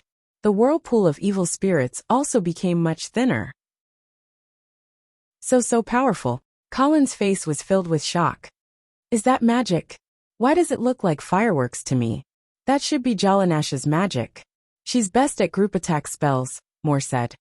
She's the best at this. Better than the president. No, we never compare ourselves to our president. If we compare ourselves to him in everything, there's no way we can compare ourselves. Moore shrugged helplessly. Kalon pursed his lips. Along the way, whenever their president was mentioned, Moore would always have an almost brainless attitude. His president was better at everything. It seemed like his president was better at everything. Chapter 1598. The battle had gone on for more than 3 hours. As the main character, Ceylon was already tired. She kept yawning. Ceylon, if you're tired, go to sleep. Chun Zhao patted her head gently. Ceylon fell asleep on Chun Zhao's lap. Klaus and the lightning team had used up all their ammunition. This was their strongest weapon. Now they were out of ammunition. They wouldn't force themselves, so they all left the battlefield. They stood beside Chun Zhao and protected Ceylon. Some scattered evil spirits were taken care of with the Dragonbone dagger. They didn't have magic power, but that didn't mean they couldn't fight at all. They were very clear about their position. Their purpose on the battlefield was to exhaust the enemy. If they were at a disadvantage, they would be the team to cover the rear. They were fighting to exhaust the enemy, not to risk their lives. The spiritualists of the association were the main force. Even if Chun Zhao didn't do anything in this battle, but compared to Norma's third night, it was much easier. Everyone still had plenty of magic power. Also, because this was the city, there was no cover. So, they didn't use many spells that were too obvious. For example, Gaia didn't turn into a fire dragon. Gillis didn't use Abyss Demon either. It was like Jalanash had used her ultimate move. This ultimate skill looked more like a firework. So, even if someone saw it, they would only think that someone was setting off fireworks. Gaia and Helis should be able to deal with Second Night easily among the current members of the association. If they had to face Third Night alone, it would probably be too difficult. Norma, on the other hand, was relatively weaker, but she was still between Second Night and Third Night. Next were Elite and Jalanash. They could probably deal with Second Night too, but it would be very difficult. It was mainly a problem of endurance. Elite was good at quick battles.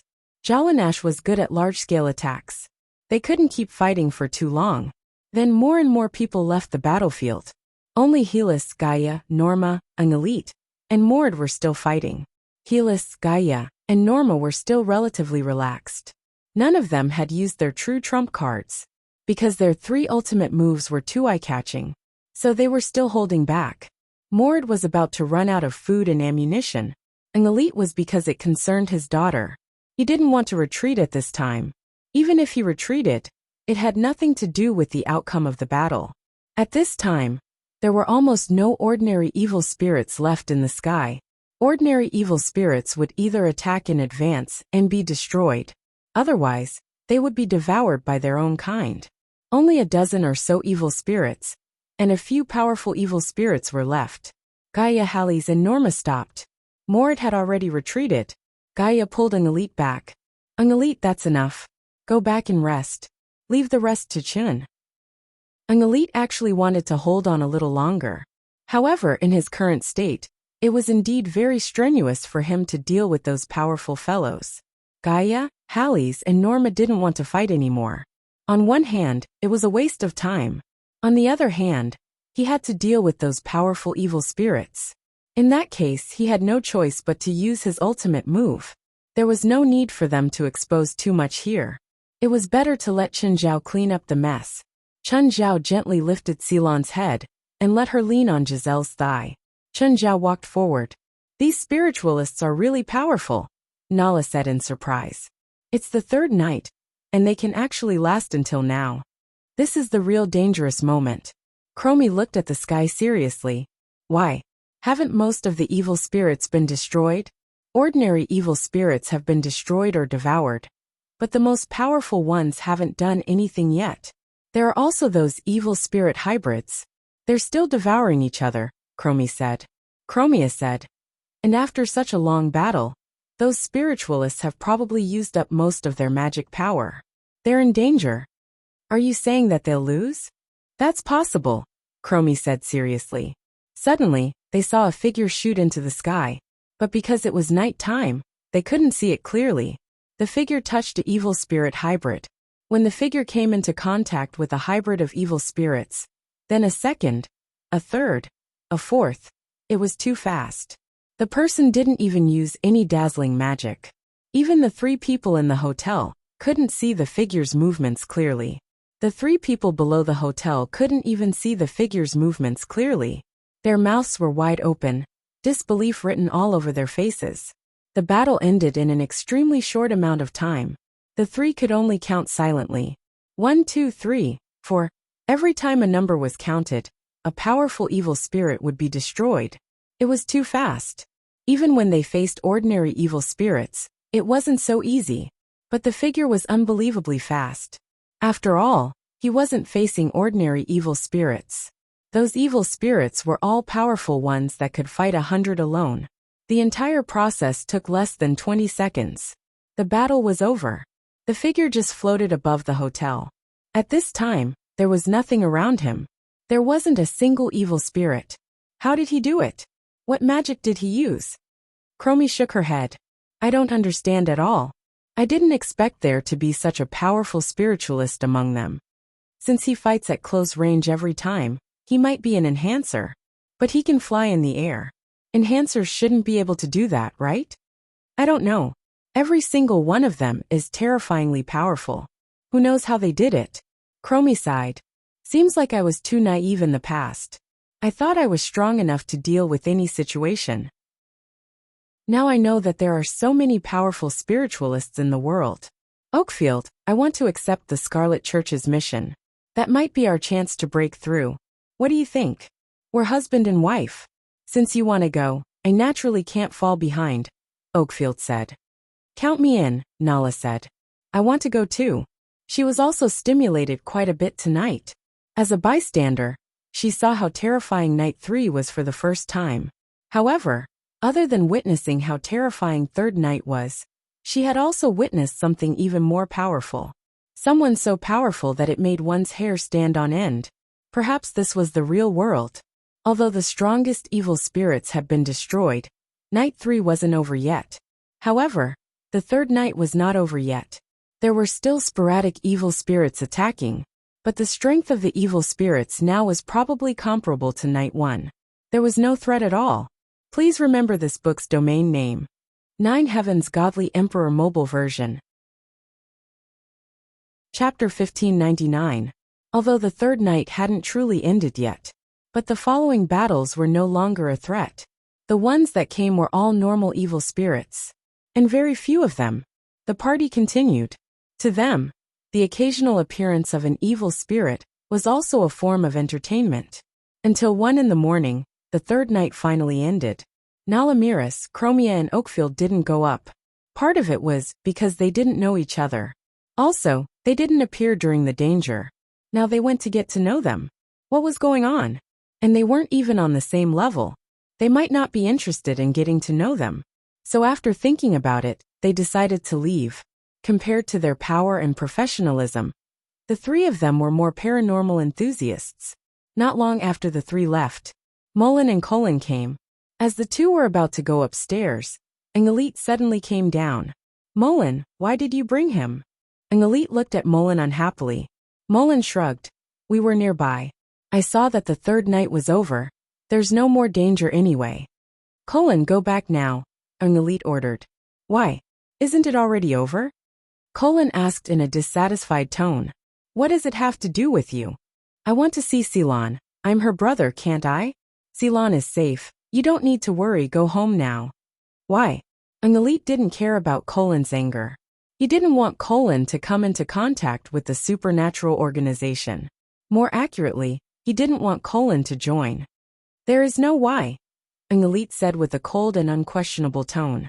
Colin's eyes flashed, suddenly understanding his father's intentions. I know what you want, Colin said. You just don't want me to join the supernatural organization, right? Yes, trash like you will only be a burden to us if you join the supernatural organization. I don't care, I want to join, Colin said determinedly. Without my permission you can't join. You can't stop me. No, I can stop you, Angelit said calmly. Go back now, don't force me to do it. If you don't let me join the supernatural society, then I'll tell Mom your secret. If you tell your mother, she will stop you. But I won't be affected at all, Angelit said disapprovingly. Even if his wife knew about it, so what? At most, one more person would know about it. But with AI Mi's personality, she would definitely make the same choice as him. Your current power is not enough to join the supernatural organization. You might have a chance in the future, but if your mother finds out, you'll lose that chance forever. Colin was angry and annoyed, but there was nothing he could do. His father's tyranny made him feel helpless. Only if you teach me magic. Colin chose to back down in the end. However, he still made his request. Since his current strength was not enough, then he would train until he was strong enough. If his strength could surpass his father's, at that time, he would no longer have any reason to stop him. Sure, Angelit agreed readily. Since his son had awakened his bloodline, there was no need to stop him from learning magic.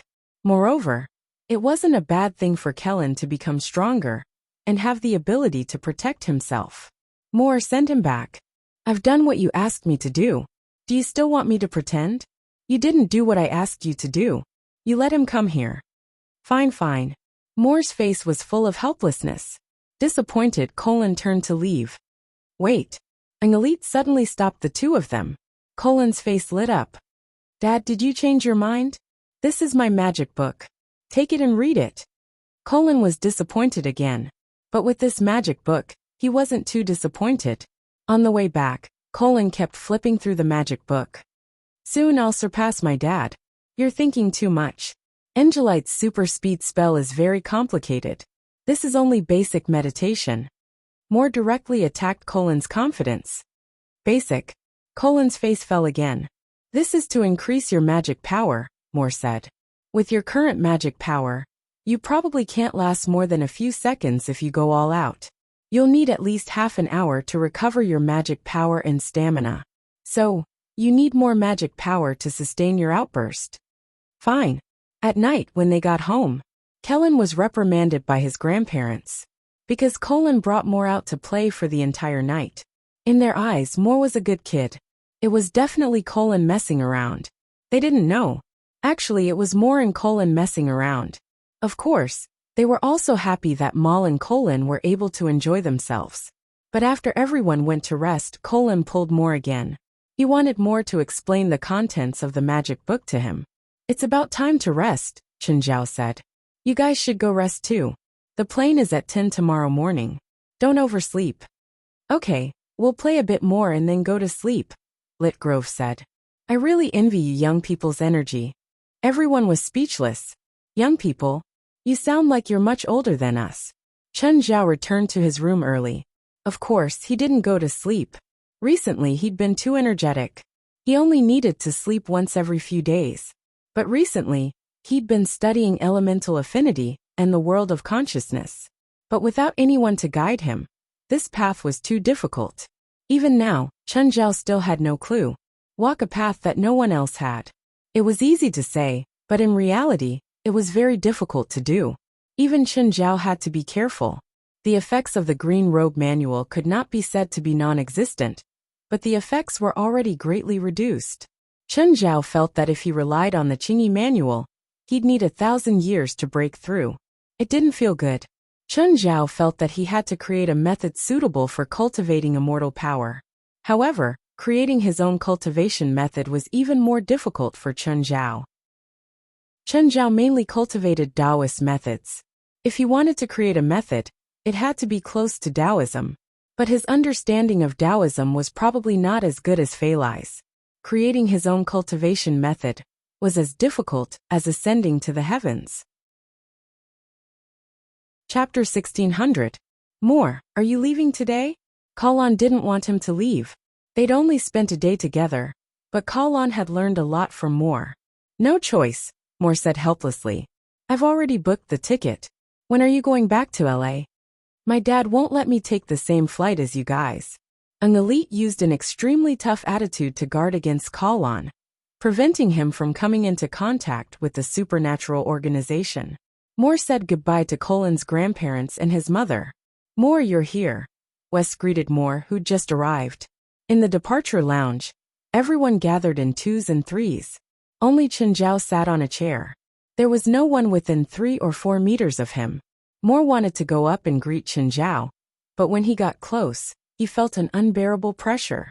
Moore immediately backed away. President, what's wrong? He asked in a low voice. Something's wrong. He's probably cultivating some spell. He's like this today, Wes said. Actually, Chen Zhao had purposely released his aura. That was why it felt so unapproachable. Of course, Chen Zhao didn't have nothing better to do. He wanted to know what it was to be close to the elements. But Chen Zhao had no clue at all. Elemental energy was spiritual qi. Chen Zhao could also feel it. But Chen Zhao didn't understand at all. How was this any different from elves getting close to the elements? Should he ask Lila Gavich later? Chen Zhao remembered that when he'd first met Lila Gavich in Mizeland Pool, he'd felt a strange aura from them. That strange aura should be close to the elements. After boarding the plane, the people sitting beside Chen Zhao suffered.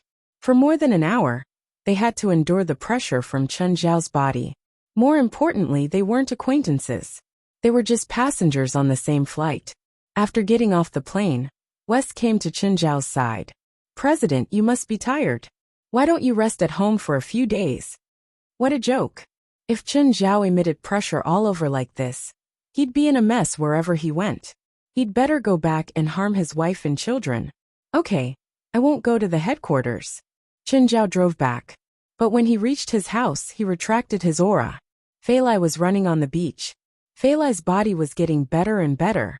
It had been 2 months since the birth. But Fei Lai had already recovered. Little Jerlin and little Larissa played in the shallows with the family of dolphins. Master, a car has entered Minghua Villa's territory, the butler said. At the same time, a projection of a supercar appeared on the wall. The driver was Lila Gavich. Housekeeper, did you hear a female voice? Yes, master. Are you satisfied with this voice? The butler changed his voice. Don't you have a slightly more normal voice? Why are they all synthesized sounds? Not at the moment, master. Do you need me to send a service request to the headquarters? Let them. The data for me. Sure. I'll use this female synthesized voice for now. At this time, Lila Gage had already arrived at the gate of Mingyue Villa. Although the Bright Moon Villa did not have a wall or an iron gate, it was still a very dangerous place. However, there were roadblocks. If Chen Zhao or Fei Lai didn't order them to put them down, the cars outside wouldn't be able to enter. Just as Lila was about to press the doorbell, he saw the roadblocks sink into the ground. What a nice place. Lila Gage was rather envious of this place. All the good places have been taken by him. Lila Gage was very sensitive to worldly spiritual qi. When he'd left Mirror Lake, he'd already sensed that the worldly spiritual qi there was especially abundant. For anyone, Mirror Lake was already a treasured place. Who would have thought that there would be such a place in such a spacious area? The worldly spiritual qi here was no less abundant than Mirror Lake. Suddenly Lila Gage's heart skipped a beat. No, he'd passed by this place before. He didn't realize that there was so much worldly spiritual qi here. If there really was such abundant worldly spiritual qi, he definitely would have noticed it. Moreover, such a treasured place couldn't be left empty for Chen Zhao to develop. It was probably already occupied by someone. Had it been modified by someone? He'd heard that there was a capable person in the East who could change the landscape and the aura of feng shui. That person was extremely powerful, and he was from China. If he had the ability to do so, it was not incomprehensible. After Lila Gage drove the car into the parking lot, he walked into the mansion. Every time he closed a door, it would open automatically. It seemed that Chen Zhao already knew that he was here. Lila Gage arrived at the front yard. The scenery here was relaxing and joyful. Outside the front yard was the magnificent sea. The sea breeze carried the dense worldly spiritual qi, shocking one's mind. However, what shocked Lila Gage the most was the huge skull of a dragon in the corner of the yard. Although the skull of the dragon head was painted with dye to make it look like a fake, it was actually a fake. But Lila Gage could still feel the aura from the skull. It was definitely the skull of a real dragon. Mr. Lila, please sit. Chen Zhao didn't get up. He leaned back in the chair and enjoyed the afternoon sun. Mr. Chen, sorry to disturb you without telling you. Are you here to take Amanda Didier's flesh? Yes. Mr. Chen, are you ready? Yes. Chen Zhao nodded and took out an arm-long container. It contained a piece of Amanda Didier's flesh. Not only was the container sealed, but it was also sealed with magic, so that the aura inside wouldn't dissipate. It's yours. Chen Zhao handed the container to Lila Gage. Mr. Chen, this place is really nice, Lila Gage said. Yes, or I wouldn't have bought it. Mr. Chen, you know feng shui, right? No. Chen Zhao glanced at Lila Gage. Thinking about it, he suddenly understood what Lila Gage was thinking. Lila Gage was a dark elf. He was very sensitive to worldly spiritual qi. He might have thought that the abundant worldly spiritual qi in Mingyue Villa was the result of his modification. In fact, the reason why the worldly spiritual qi was so abundant here was because of Old Turtle's internal alchemy. Chen Zhao had placed the internal alchemy in a circular basement under the house. This basement was specially designed to store the internal alchemy. Chapter 1601. Old Turtle's internal alchemy fit perfectly into the curved upper and lower grooves of the room. The spiritual qi from the internal alchemy would also surge up from the bottom of the villa. The entire villa would be filled with spiritual qi, and then spread outwards. Therefore, the closer one was to the villa, the more spiritual qi there was. For normal people, Mingyue Villa was at most a place with fresh air and beautiful scenery. But for Lila Gage, it was more than that. To him, Mingyue Villa was like heaven. The longer he stayed, the more nostalgic he felt. If it was someone else, he would probably try to take over Mingyue Villa, even if he had to play dirty tricks. Unfortunately, it was Chen Zhao. Lila Gage knew what was important. Going against Chen Zhao would be suicide. Even if he used dirty tricks, he would have to use force to solve the problem. Lila Gage didn't think that worldly influence could make Chen Zhao yield. Plus, Chen Zhao was richer than him and had the supernatural organization behind him. In terms of influence in the government, Chen Zhao was probably even more powerful than him. Master, a car has entered Mingyue Villa, the butler said again. At the same time, The butler projected an image of the car. It was a high-end car. Chen Zhao didn't know who it belonged to. Check the license plate. This car belongs to Violet Beauty Group, the butler said. Chen Zhao was confused. He didn't seem to know anyone from this company. Mr. Chen, do you have a guest? I'll be leaving now. Lila Gainick stood up. Mr. Chen, if you're free, I'd like to invite you to my house. Sure, if you're free. By then, the car had reached the door. Two people got out. Lila Gavick's expression changed slightly when he saw the projection. He didn't know one of the girls, but he did know the other old lady. The pillar of the Scarlet Church, 23rd Blood Mary. Blood Mary wasn't just a senior. She was also known as the most powerful Blood Mary. No crisis could be called a crisis before her. Why was she here? Did she know Chen Zhao? 23rd Blood Mary was very familiar with the place. She parked the car at the door and walked in with her granddaughter. However, the more she walked, the more surprised she became. Of course, she could feel that the heaven and earth spiritual energy here was terrifyingly abundant. Moreover, the heaven and earth spiritual chi here was not plundering the heaven and earth spiritual chi of other regions. The 23rd generation knew that there was a technique to move mountains and seize chi in China. It was to gather the heaven and earth spiritual energy in the surrounding area to form a spirit vein. Although the spirit mountains were filled with spiritual energy, it also caused the heaven-earth spiritual chi in the surrounding areas to dry up. However, it was different in this place. The 23rd generation hadn't noticed the exhaustion of the world's aura along the way.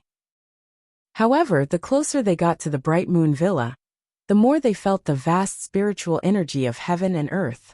This was especially true for the building in front of them, which was surging with spiritual energy.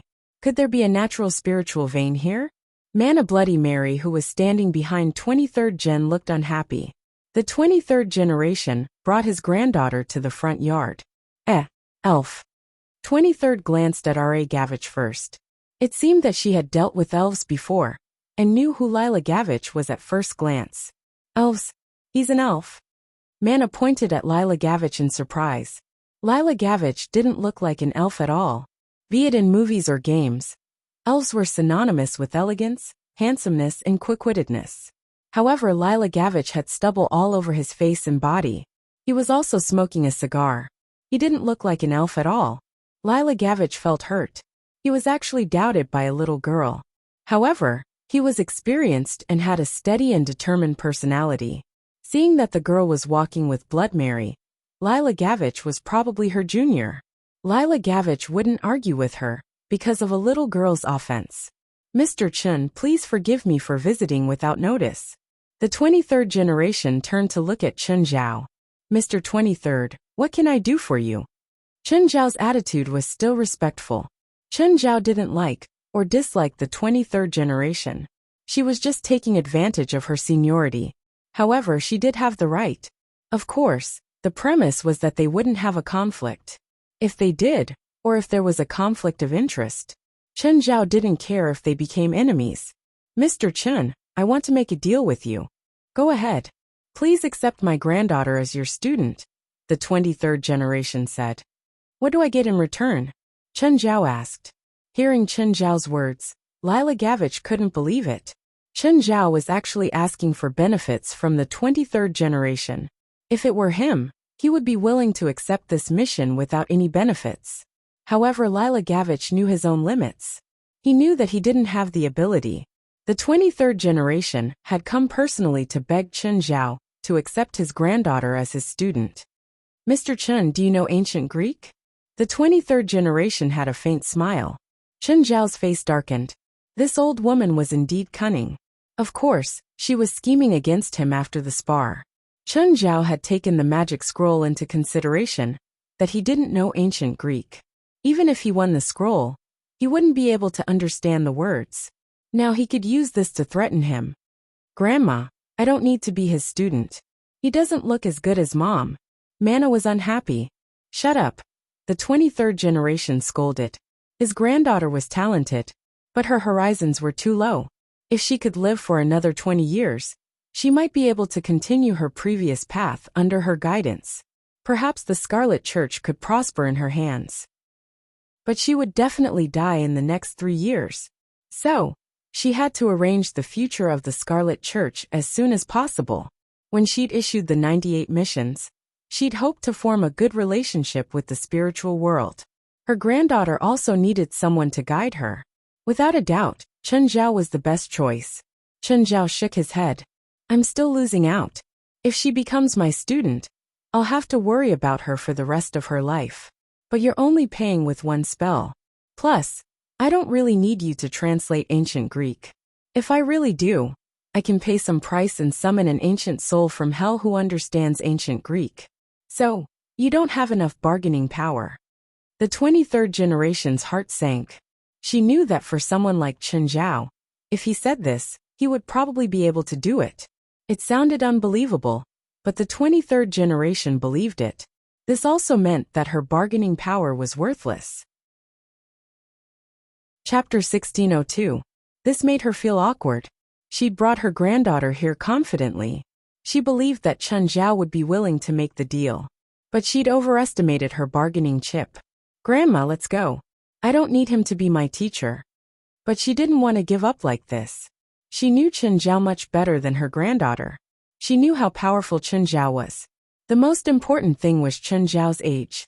Building a good relationship with Chen Zhao was what she cared about the most. Mr. Chen, no matter if you accept Mana as your student or not, I'm willing to translate that magic scroll for you. 23rd Jin's words were very beautiful. Actually, this is my job. Last time you won that magic scroll, I should translate it for you. As she spoke, she took out a translated book and handed it to Chen Zhao. Chen Zhao took the book. He didn't think that she'd be so decisive. But it made sense. Since she knew that her bargaining chip had lost its effect, it was meaningless for her to keep it. She might as well do him a favor. Of course, this favor wasn't important. Thank you, Ms. Blood Mary, for your generosity. You're welcome. She also smiled. Mr. Chen, if you have time, you can go to the Scarlet Church's headquarters in Europe.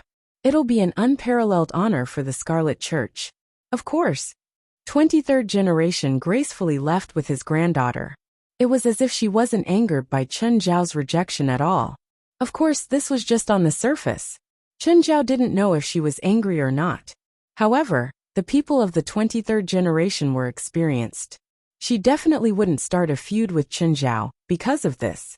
After all, she didn't have many years left. Starting a feud with Chen Zhao would cost too much. It wasn't something the Scarlet Church could afford. The old woman was still very rational. This wasn't a movie where they were either friends or enemies. Lila Gavich also left. But he wasn't sure. It seemed like she didn't have a good time when she left. Would she turn against Chen Zhao? Chen Zhao might not be afraid of her, or the Scarlet Church. But would the 23rd generation think of him as Chen Zhao's partner or friend? He didn't think that he could talk to the Scarlet Church and her equally. Chen Zhao read the translated magic book. Dimensional magic was completely different from most magic. For example, elemental magic was more like a chemical formula. Spatial magic, on the other hand, was even more complicated. It was just like architecture in the magic world. There were 2 types of alternate dimensions. One was to enter the alternate dimension at any time. The casting of this spatial magic depended on the strength of the caster. The more powerful one was, the larger the area covered by the alternate dimension. Spellcasters could also pull certain people into the alternate dimension based on their preferences. The other method was to build it over a long period of time. In theory, the construction of an alternate dimension could be expanded infinitely. It was similar to the Tower of Trials. But Chen Zhao definitely wasn't as strong as the handsome guy. The 18th floor of the Tower of Trials had an almost infinite amount of space. Moreover, Samuel could easily expand Chen Zhao's spatial ring tens of thousands of times. Of course, if he had enough time, he could even create an entire universe. However, this amount of time was also an astronomical figure.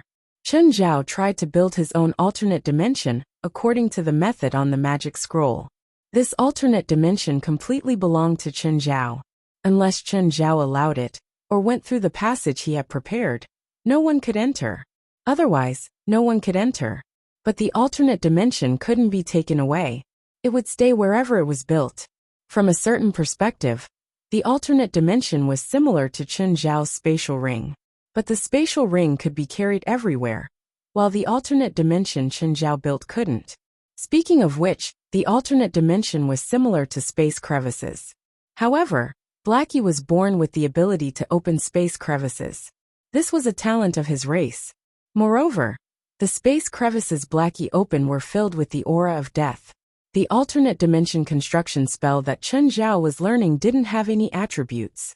Speaking of which, this spell was a bit useless to Chen Zhao. This spell required Chen Zhao to continuously input his power, and then slowly build it. Apart from adding a territory that normal people couldn't see, this spell didn't seem to have any other use. Of course, it wasn't completely useless. For example, if Chen Zhao's friends and family were in danger, Chen Zhao could immediately pull them into the alternate dimension. The prerequisite was that they had to be within the range of Chen Zhao's alternate dimension. Of course, Chen Zhao could also use the first method, which was to open an alternate dimension at any time. However, this kind of alternate dimension was complicated to cast and required a certain amount of time. It couldn't be opened instantly. If Chen Zhao and his friends and family had a nuclear bomb that would explode in a few minutes, then Chen Zhao could easily open the alternate dimension and let his friends and family hide inside. But if it was going to explode in a second, then Chen Zhao couldn't do anything. So this alternate dimension spell couldn't be used in actual battles. But if it was going to explode in a second, then Chen Zhao couldn't do anything. But Chen Zhao could build the alternate dimension and use it as a warehouse. Spatial rings were convenient, but they weren't limitless. Samuel had helped Chen Zhao expand the spatial ring in order to store the gift he'd given Chen Zhao, the castle. If Chen Zhao spent some time, he could build a super large alternate dimension and put some miscellaneous items inside. After thinking for a while, Chen Zhao made a decision. He could build a fixed alternate dimension in Mingyue Villa and store the entire villa inside. Once Mingyue Villa was in danger, he could store it in the alternate dimension to prevent it from being destroyed. Also, the supernatural organization's headquarters could create an alternate dimension. But Chen Zhao had to finish it at home first. Anyway, it was a huge project. It couldn't be completed in a day. Then Chen Zhao thought of the river map.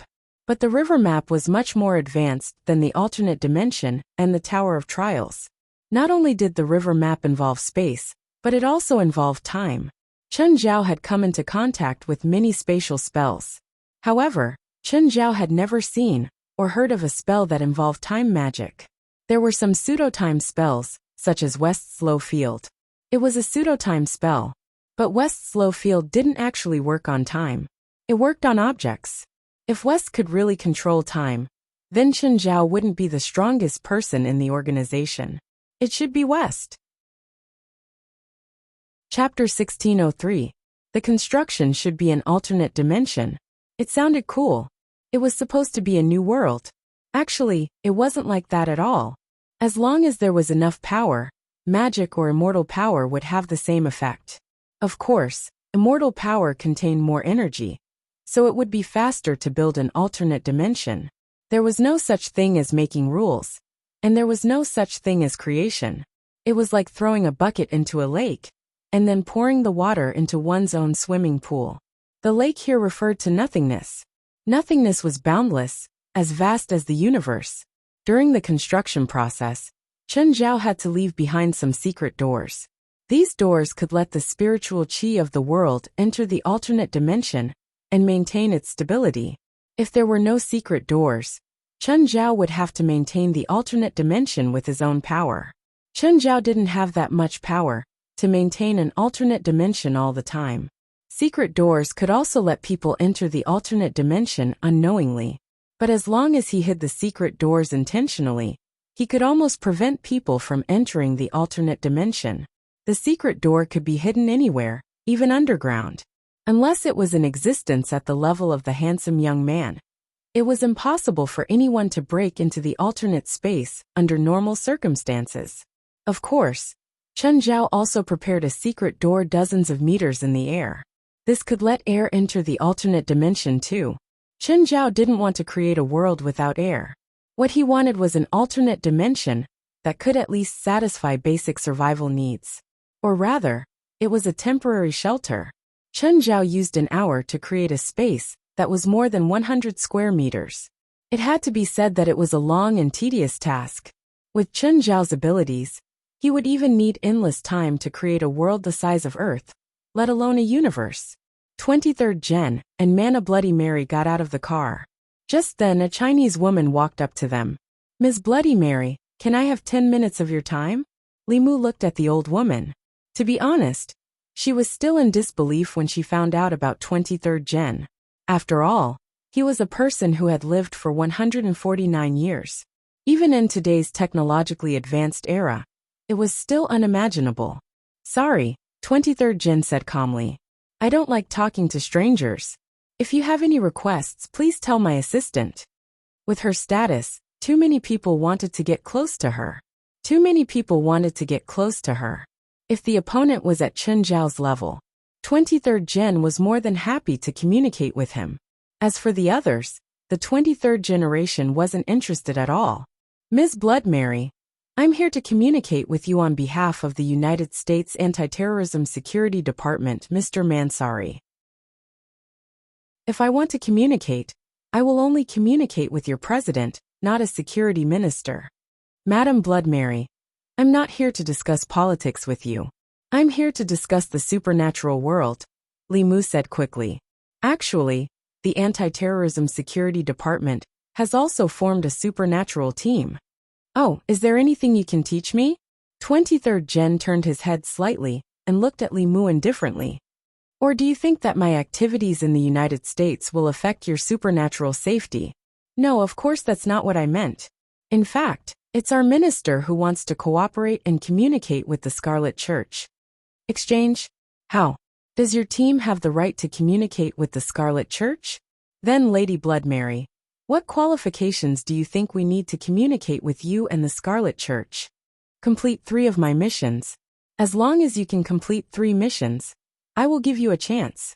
23rd Gen turned around and entered the hotel. 23rd Gen's phone suddenly rang. "Hello, old friend. How many years has it been since you last called me? Dear Ms. Tammy, I heard that you've been messing around recently. Do you think I'm messing around? Little guy, do you know what happened in Japan?" "Japan? What happened?" The Stone of Slaughter was originally sealed.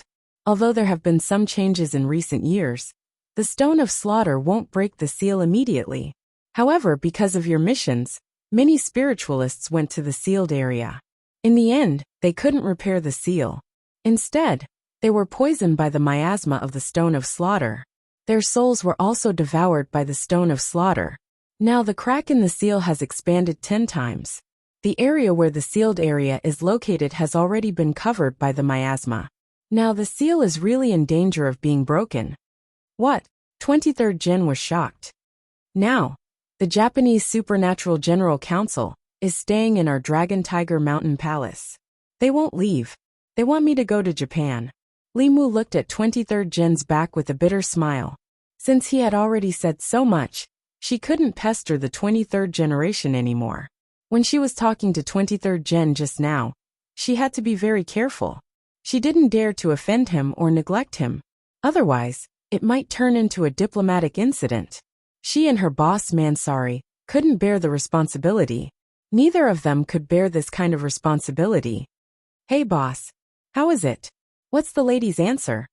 She said that unless our team can complete at least 3 Scarlet missions, we don't have the right to talk to her on equal terms.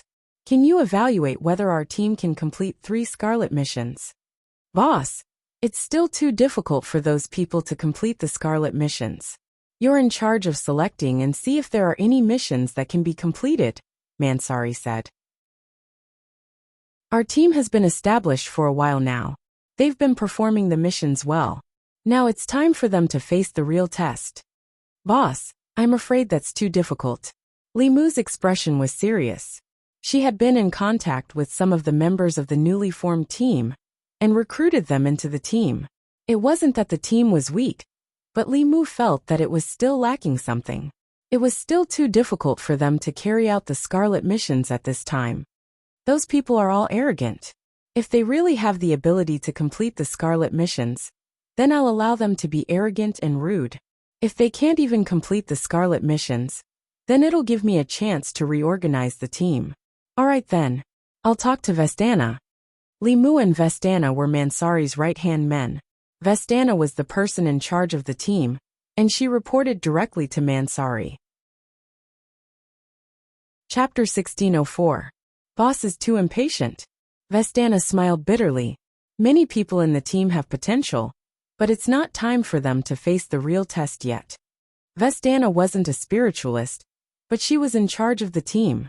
The more spiritualists she interacted with, the more paranormal events she encountered, the more information she had. Thus, Vestana gradually gained an understanding of spiritualists' abilities, especially since she'd seen a truly powerful spiritualist back in the Great Pagoda Snow Mountain, that terrifying demon Kunkka.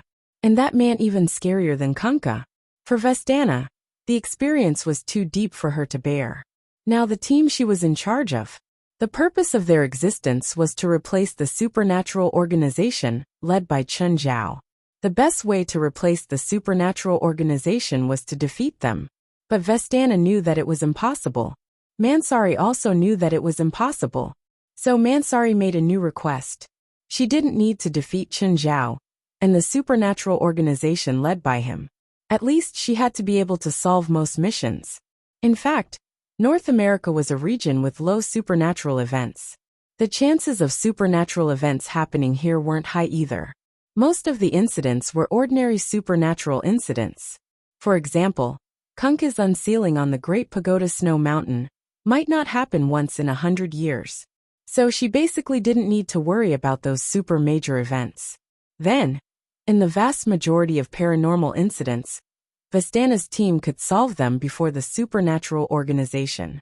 Then the supernatural organization would gradually be marginalized. Eventually, it would be replaced by her team. An organization that didn't do anything would eventually be disbanded. This was Mansari's plan too. Since she couldn't break up or control the supernatural organization forcefully, then she would boil them in warm water. Gradually, the supernatural organization wouldn't have any presence. Of course, Mansari wasn't the only one who knew about this plan. Only Li Mu and Vestana knew about this plan. When humans fought among themselves, they would always display shocking talent. Vestana picked up the phone and dialed a number. Brits, gather all the members of the psionic team. We have a mission. Miss Vestana, are you talking about everyone? Yes, everyone, Vestana said with certainty. Half an hour later, all the team members had gathered. As a subordinate team of the Anti-Terrorism Security Department, the psionic team had always been trained according to the military style in terms of discipline. Even the most rebellious members of the psionic ability team would obey the rules. This was something the supernatural organization couldn't compare to. Comparing the two organizations, the supernatural organization was more like an amateur team. Of course, discipline did not represent strength. Brits was the vice-captain of the psionic team. Miss Vestana, 23 members of the psionic squad have assembled. Blitz was the strongest in the team. He also had a nickname, Little Encyclopedia of Magic. He had some understanding and contact with almost every major magic system. From Eastern Taoist magic to African voodoo, European magic and shaman magic, he had come into contact with them all. According to statistics, he knew thousands of spells, and he could use different combat methods and magic according to different enemies. Vestana nodded. Thank you. Vestana stood up from her seat and glanced at the psionic team members in the meeting hall. The leader has ordered for the psionic squad to complete 3 Scarlet missions. Brits looked surprised. As for the others in the meeting hall, some were surprised, while others were happy. Some were worried while others were excited. Miss Vestana, isn't this too much? Brits asked. What's so difficult about it? I think this is more in line with our position. The person who spoke was called Tank. He was the only strengthening spiritualist in the team. Tank was hot-tempered and easily angered, especially when he used magic to fight. He was especially easy to lose control. He was always on a rampage on the battlefield, and most of the time, he caused a certain amount of public damage. Of course, his battle record was also very outstanding. Don't forget, The last time our psionic team participated in the encirclement of Turin, the result was not satisfactory. That's because Turin escaped. We didn't have time to do anything, and Turin actually left Arma Island early, Tank said. If Turin didn't leave early, I would have smashed Turin into pieces and made it stay in Arma Island's waters forever. Then why didn't you rush to the port early? Because I was entangled, Tank said. Hehe. Britz sneered and didn't argue with Tank anymore. In Britz's eyes, Tank was a simple-minded idiot with well-developed limbs. Bang! Tank slammed the table and stood up. What do you mean by that laugh? Whatever you think it means. Are you laughing at me? Tank shouted angrily. I want to duel you. Enough, I didn't call you here for you to argue, Vestana scolded. Shut up both of you, Britz. Britz returned to his seat. Tank grunted and sat back down as well. You can't refuse this mission. Of course, I know it's a bit difficult, but I hope you can do your best to complete it, Vestana said. Miss Vestana, don't worry and leave the mission to me. I'll bring you good news, Tank said. Idiot, Britz snorted. What did you say? Enough. Just as Tank was about to lose his temper again, Vestana interrupted their argument. Let's discuss among ourselves, and see which scarlet missions our party has the chance to complete. Then we'll pick them. It doesn't matter what mission it is. I'll use my iron fist to make those filthy monsters understand that this is the human world, and they should go back to the sewers or hell. Britz glanced at Tank and stood up again. There aren't many missions suitable for our team, and they're all quite difficult. I know it's difficult. That's why I hope you guys can do your best. Vestana sighed inwardly. She knew what Mansari was thinking. Mansari probably didn't have much hope for this mission. Maybe he just wanted the troublemakers in the psionic team to die. That way Mansari could easily control the psionic team. Actually, a detailed plan can increase our chances of winning. Please remember this book's domain name. 9 Heavens Godly Emperor Mobile Version. Chapter 1605. More, I'm here. Kalon waved his hand. More saw Kulan's figure from afar and strode towards him. Kalon, when did you come back to Los Angeles? Just arrived today, Kalon said. Although they were a few years apart in age. But in fact Kalon, who was older, was more like an elder. Of course, seniority wasn't important in the association. Plus, Moore was a casual person. She felt like she could talk to Kalon. So, she kept in touch with Kalon in private. It's my treat tonight, Moore said. Kalon looked at the golden credit card in Moore's hand. He was really envious. He wanted to say straightforwardly that it was his treat. But he didn't have enough money, so he couldn't ask. He was a few years older than Moore, but Moore was already self-supporting. But other than doing some temporary jobs, he still needed to ask his parents for money. And Moore was already earning a lot. Even if he finished school in the future, his salary might not be higher than Moore's. Most importantly, Moore's life was very different from his. In Colin's imagination, Moore's life was colorful. Right, I have a mission tonight. Do you want to come? Moore asked. Is that okay? Colin hesitated. He was worried about the danger. Of course, he was also worried that he would be a burden to Moore. Don't worry, it's just a small mission, Moore said with a smile. It's an abandoned church in West Street. There's an evil spirit there. It's not difficult. If there's a chance, I can give you a chance to fight. Can I? Colin had no confidence. Don't worry, no problem. Right, this is for you.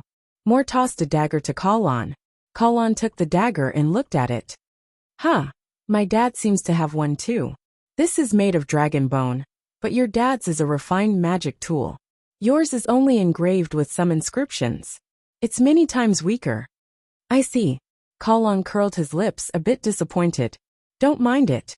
This dragon bone dagger can probably be sold for tens of thousands of dollars in a magic shop. So expensive? Kulan's eyes widened in disbelief. It's expensive, but don't you dare sell it. Otherwise, if the people from the association find out that I'm selling something from the association, I'll be in big trouble. Then I'd better not.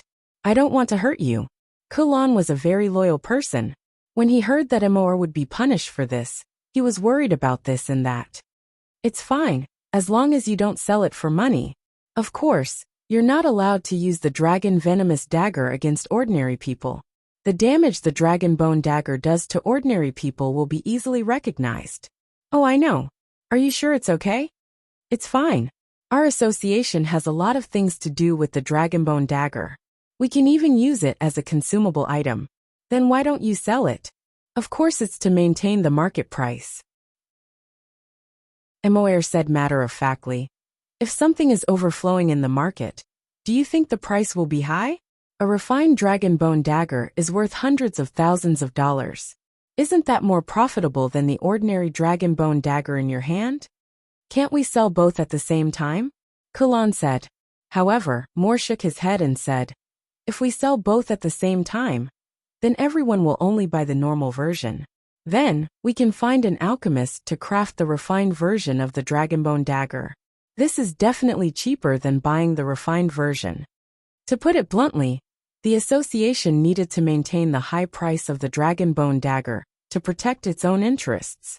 Of course, the members of the association could use it however they wanted.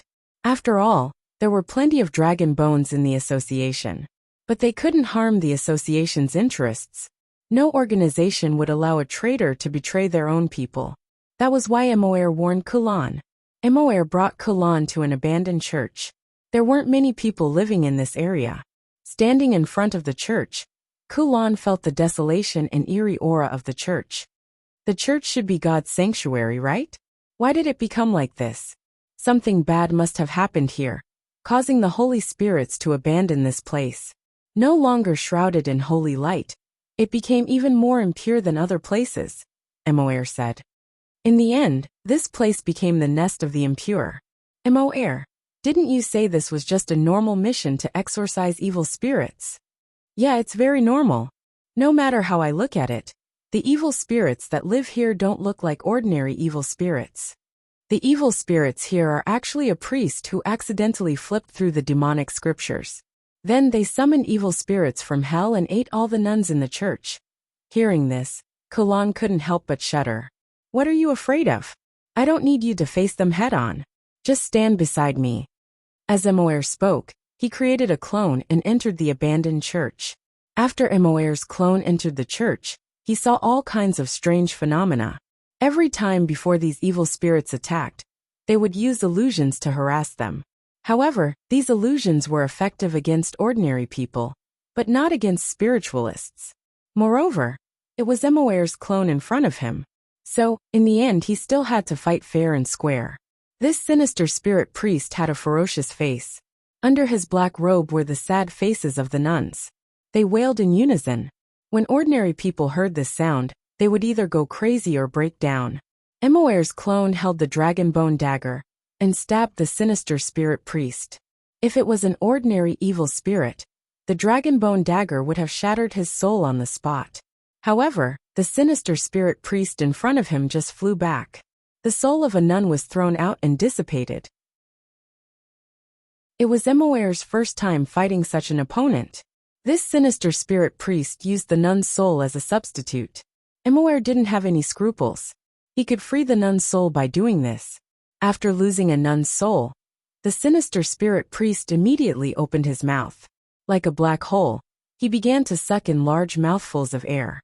The surrounding airflow quickly flowed into the sinister spirit priest's mouth. Emoer's clone couldn't stay in place. Emoer's clone had a thought. He didn't waste time, and directly self-destructed. Boom! With a loud bang, half of the abandoned church was destroyed. The nun's soul on the sinister spirit priest's body dissipated, and his body was badly damaged. The sinister spirit priest rushed out of the house like a madman. Kulan saw the sinister spirit priest rushing over, and couldn't help but feel nervous. Just one look at that terrifying evil creature was enough to make one's blood run cold. You? Or me? Emoer asked casually. Chapter 1606. Kellen thought for a while and gritted his teeth. I'll do it. Colin took a deep breath as he looked at the diabolic priest who was charging at him. With the dragonbone dagger in his hand, Kellen disappeared from the spot. Whoosh! The dragonbone dagger sliced through the priest's neck easily. Arg! The evil priest screamed. clutching his neck with an expression of extreme pain on his face. However, no matter how hard he tried, the severed neck could not heal. Kellen ran for a few hundred meters before stopping. He was a little excited, but also a little frightened. He had been practicing the magic book that an elite had left for him. He had learned about 70 to 80% of it. He could control his body and magic power, as well as increase his magic power. Under normal circumstances, he could easily run several times his previous distance.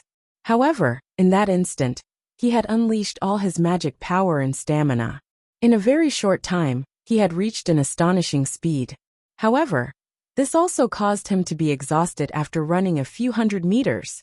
The priest's body fell to the ground. His head rolled off too. Then his body began to dissipate. In the end, all that was left was a decaying skeleton. "Kalon, you've done it, and you've done a great job," Moore praised. Actually, there was nothing to fear about the priest, at least for a spiritualist. Moreover, Moore had already used up most of his power. Kellen had an absolute advantage in terms of speed. He also had a weapon in his hand. If Colin could be more stable, it would not be a problem for him to deal with the diabolic priest alone. Of course, a newbie would inevitably panic when facing an evil spirit for the first time. In fact, Kellen had done very well. "Let's find a place to sit." The two found a beach and sat down. "How is it? Are you still scared?" "No. I've calmed down." Actually, as long as he took that step, it would be easier after that. Of course, it would be relatively easier. Just like Chen Zhao back then. At the beginning, he could not go on a killing spree the first time. As the saying went, first time, second time. Now Kellen was no longer scared. He was more excited. It was his first time killing an evil spirit. "Moore, how am I compared to you now?" Still too weak." "I'm different from you," Moore said. "Unless you really join the supernatural organization, we won't have the same resources." What a joke. Moore entered the training tower once a week. Even if Kalon came out every night to subdue demons, so what? Moor's battle experience would only increase. Korin, on the other hand, would have to find a dragon to fight every day. Otherwise, he would never be able to catch up to Moore. Not to mention, the various magic potions and tools were not something Kellen could compare to. There was also the meat of various magical creatures.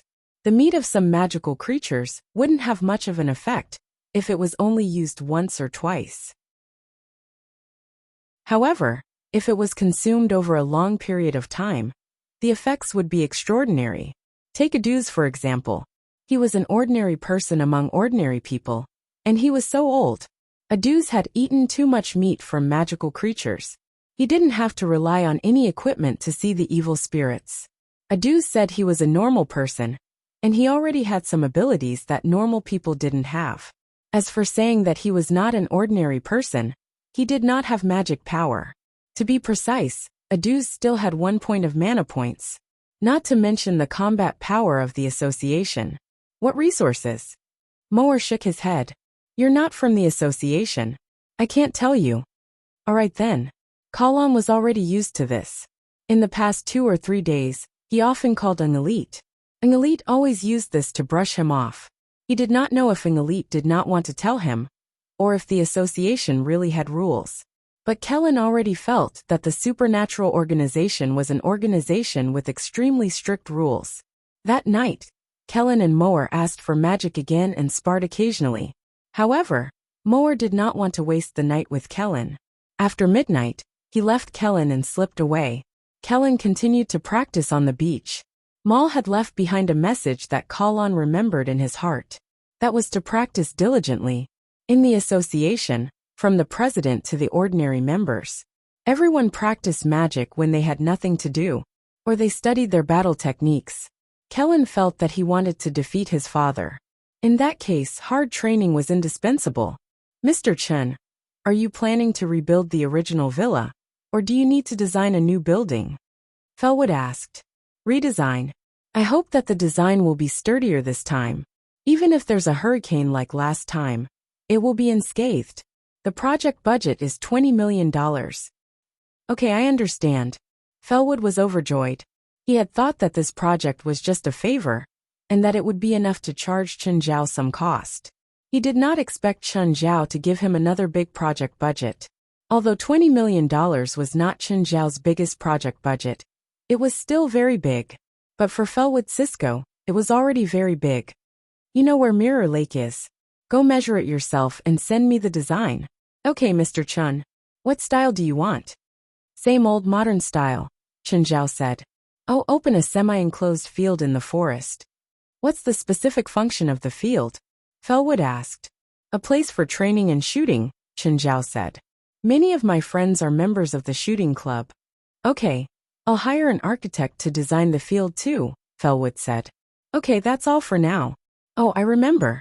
I need to widen and deepen the outer river of Mirror Lake. I ordered a yacht recently.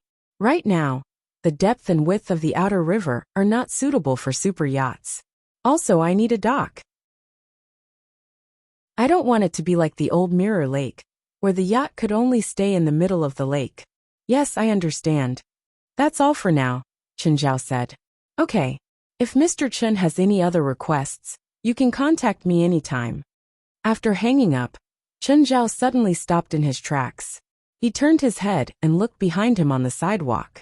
A familiar figure was following him. That guy again? Kalon saw Chen Zhao in front of him stop and look at him. He was slightly shocked. He found me again? When Kellen had seen Chen Zhao just now, he had been extremely happy. He felt that he could definitely take revenge this time. Chapter 1607. Kalon saw the man smile at him, and then turned to leave. Kalon was all too familiar with that smile. He'd seen it twice already. This was the third time. Kalon quickened his pace and chased after him. Kalon saw Chen Zhao turn into an alley.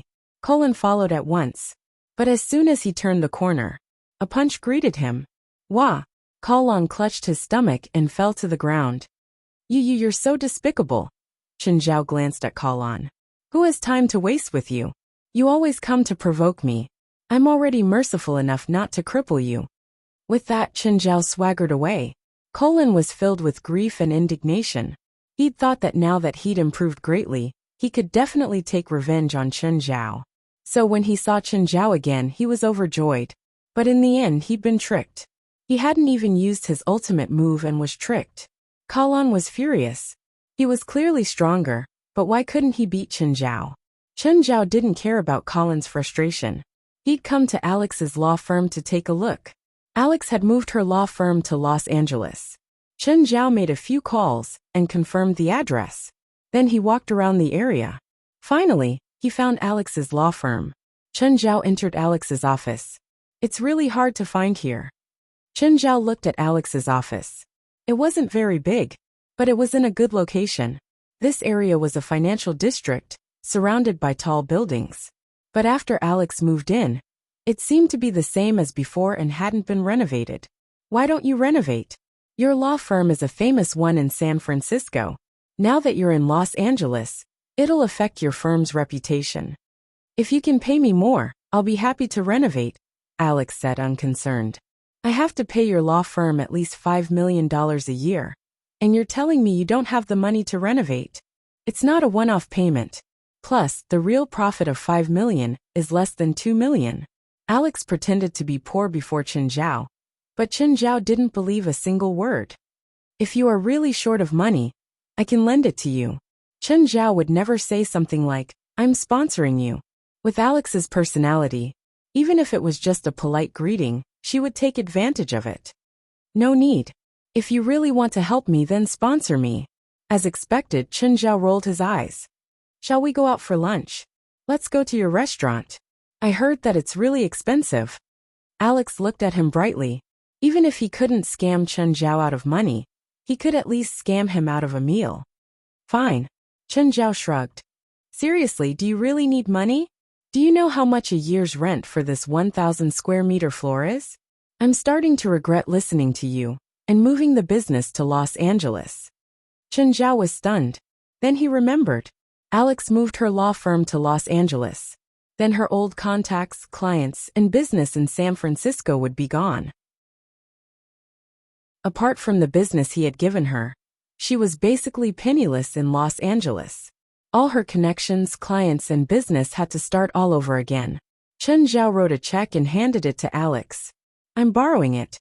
To start her business again, she would need a lot of money. Alex probably didn't lack money. She just didn't want to use it on renovation. But without a beautiful facade, what would clients think? It was fine if it was an ordinary customer. But rich clients wouldn't give their business to Alex's law firm if they didn't have a good first impression. Alex glanced at the number on the check. When are you returning it? Up to you. Chen Zhao pursed his lips. Suddenly Alex tightened her collar. You're not trying to do something to me, are you? Give me back the check, Chen Zhao said with a dark expression. Okay, I'm free today. I'll get off work early. Let's go to your restaurant. You're the boss. Why are you pretending to get off work? Alex and Chen Zhao went to Marina's restaurant. She was a bit jealous of Chen Zhao's restaurant. She told Chen Zhao many times to remember her if he needed investments.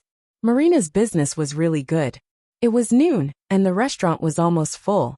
At night, there were more than 100 people waiting in line. The restaurant served the nameless wine every day. It was limited, though.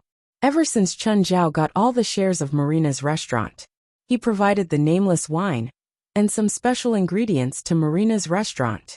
This caused Marina's business to be even better than before. Marina's restaurant's daily turnover could reach $1 million. Sometimes it was a few $100,000. Last month, it had reached $18 million. Just the restaurant's net income alone was tens of millions of dollars. No one would doubt that Marina's restaurant was the most profitable restaurant in LA. Also, Steven often came here too. He would do live promotions for Chen Zhao's restaurant. There were also many celebrities who came to Marina's restaurant to spend money every few days, just to have a chance encounter with Steven. Of course, most of the customers were attracted by the recipes and wine provided by Marina Restaurant.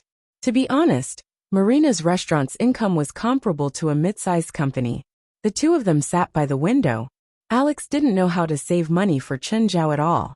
A table of dishes would probably cost tens of thousands of dollars. Chen Zhao had never been so extravagant. Chen, doesn't your restaurant have a Michelin rating? Yes, Chen Zhao said nonchalantly. A while ago, the Michelin guide wanted to give Marina's restaurant a 1-star rating. But I didn't accept it. Why? Do I need a tire seller to judge my restaurant? Plus, I'm only a 1-star. I don't care.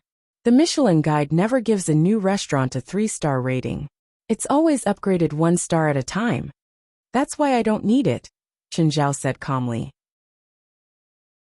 My restaurant's business is already good enough, Chen Zhao said calmly. Even if I have a Michelin star rating, it won't bring me more income. Why should I care about that tire seller's attitude? The Michelin star rating was just a Western standard. If the tire seller could really bring him income, Chen Zhao wouldn't mind putting a Michelin star in his restaurant. But with Marina's restaurant's current business, he had to increase his income. The only way was to increase the price, and not the Michelin star rating. Moreover, a 1-star rating might lower his business.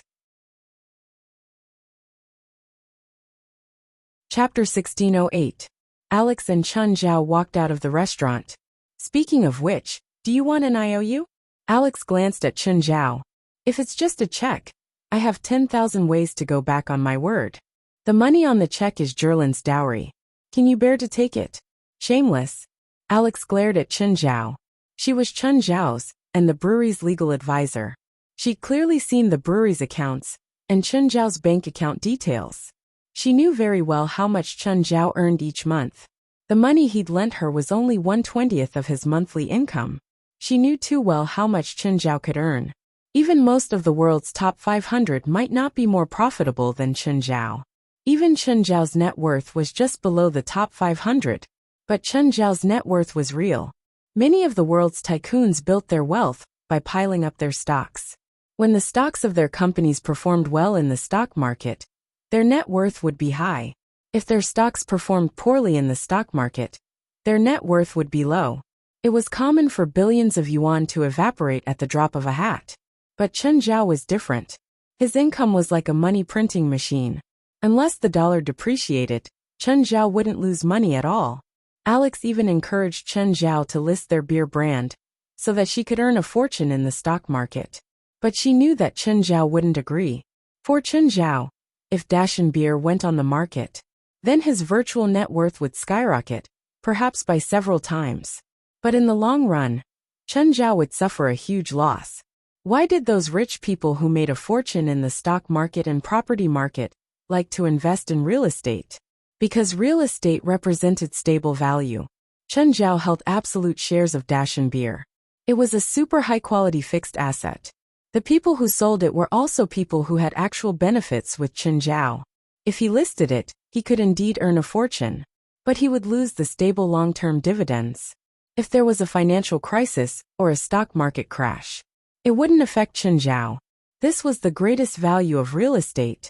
Stability. The two of them walked on the street, chatting about all sorts of things. Just then, a woman walked toward Chen Zhao. Chen Zhao paused and so did the woman. The woman glanced at Alex beside Chen Zhao. Then, he brushed past Chen Zhao without saying anything. Chen, I have to remind you that you have a family. What are you thinking? Don't fill in the blanks yourself, okay? Chen Zhao rolled his eyes. You dare say that you have nothing to do with that woman? It's related to Zhilin and Fei Lai's previous relationship, Chen Zhao said calmly. Oh, is it your ex-girlfriend in China? Alex asked. Fei Lai told you about this? Chen Zhao was surprised. Alex had been to the Bright Moon Villa twice. The first time, he followed Chen Zhao stubbornly. The other one was little Zhilin's birthday party. No, Zhilin told me, Alex said. He really didn't expect to meet his first love here. To be honest, Chen Zhao really had nothing to do with her. If he hadn't suddenly met her on the main road today, Chen Zhao's only impression of her was probably her name. As for feelings, bullshit feelings. Time had long since diluted those feelings. When they broke up, it felt like the world was collapsing and the world was ending. But that feeling only lasted for 2 or 3 days. Then it mostly recovered. Not just her. Even if Zhilin was revived and stood before Chen Zhao couldn't get back together with Zhilin. As your ex-girlfriend, you don't know she's in LA? We haven't contacted each other for 2 years. Why would I know? You really have nothing to do with her. You don't have the right to ask me that, right? Fei Lai's the one asking me, not you, Chen Zhao said nonchalantly. Chen Zhao said casually. Chen Zhao's casualness. Indeed, it had nothing to do with their past relationship. After all, when Chen Zhao saw the woman, he'd been surprised at the beginning. Then his attitude and personality hadn't changed. It was enough to show that Chen Zhao had let go of her long ago. Sun Min looked back at Chen Zhao's back. She also didn't expect to meet Chen Zhao here. She'd heard that Chen Zhao had left the country, but she didn't expect him to be in LA. In 2 years, Chen Zhao seemed to have changed a lot. Just like Chen Zhao, Sun Min didn't have any feelings for him anymore. Sun Min and Chen Zhao's breakup was a bit utilitarian. But at least the two parted on good terms. Neither of them made a big fuss. Sun Min was also glad that she'd broken up with Chen Zhao. After all, her career had improved by leaps and bounds after that. Sun Min's trip to America was like a business trip. This time, she was here to visit the most luxurious place in the world, Beverly Hills. But after this trip, the luxury stores along the streets of Beverly Hills didn't seem like much. They weren't livelier or more upscale than the other places she'd been to. These kinds of famous brands and luxury stores could be found everywhere in the world. Sun Min was somewhat disappointed, but Sun Min hadn't been to the truly luxurious places in Beverly Hills. They were the manors that the rich lived in. The manors and villas of the rich were the places where poverty truly limited one's imagination. The current Sun Min could be considered an elite at most. She didn't even have the chance to see the real faces of those luxurious manors. For example, Chen Zhao's Mingyue Villa was in Beverly Hills. Many manors were located in locations that weren't worse than Mingyue Villa. 1/10 of the world's super yachts were gathered in Beverly Hills. Just thinking about this ratio, one would know how many rich people there were in Beverly Hills. Sun Min visited a few luxury stores. After buying a few things, she lost interest. The prices here weren't cheaper than other places. The customers here weren't necessarily richer than other places either. In fact, the customers who came to these luxury stores were mostly tourists from other places. Most of them were like Sun Min, tourists from other places. Sun Min's heart jumped. She took out her phone and looked through it. Since she'd met Chen Zhao, she might as well ask him out for a meal. But after a long time, she couldn't find Chen Zhao's number. Sun Min pursed her lips. She seemed to have deleted his number long ago. Oh, there was also the X group. Let's see if he's still there. She looked through the chats of her classmates, but couldn't find Chen Zhao's message. Chen Zhao's account was still in the group, but he seemed to have stopped spamming. You're tuning in to the Li Mei's Wuxia Whispers YouTube channel. We're so grateful for your support. And don't forget to subscribe to join us on this incredible journey through captivating stories. Your generosity through donations truly makes a world of difference, as it's the primary source of revenue that allows me to expand and enhance this channel for you. Thank you from the bottom of my heart for being a part of this adventure.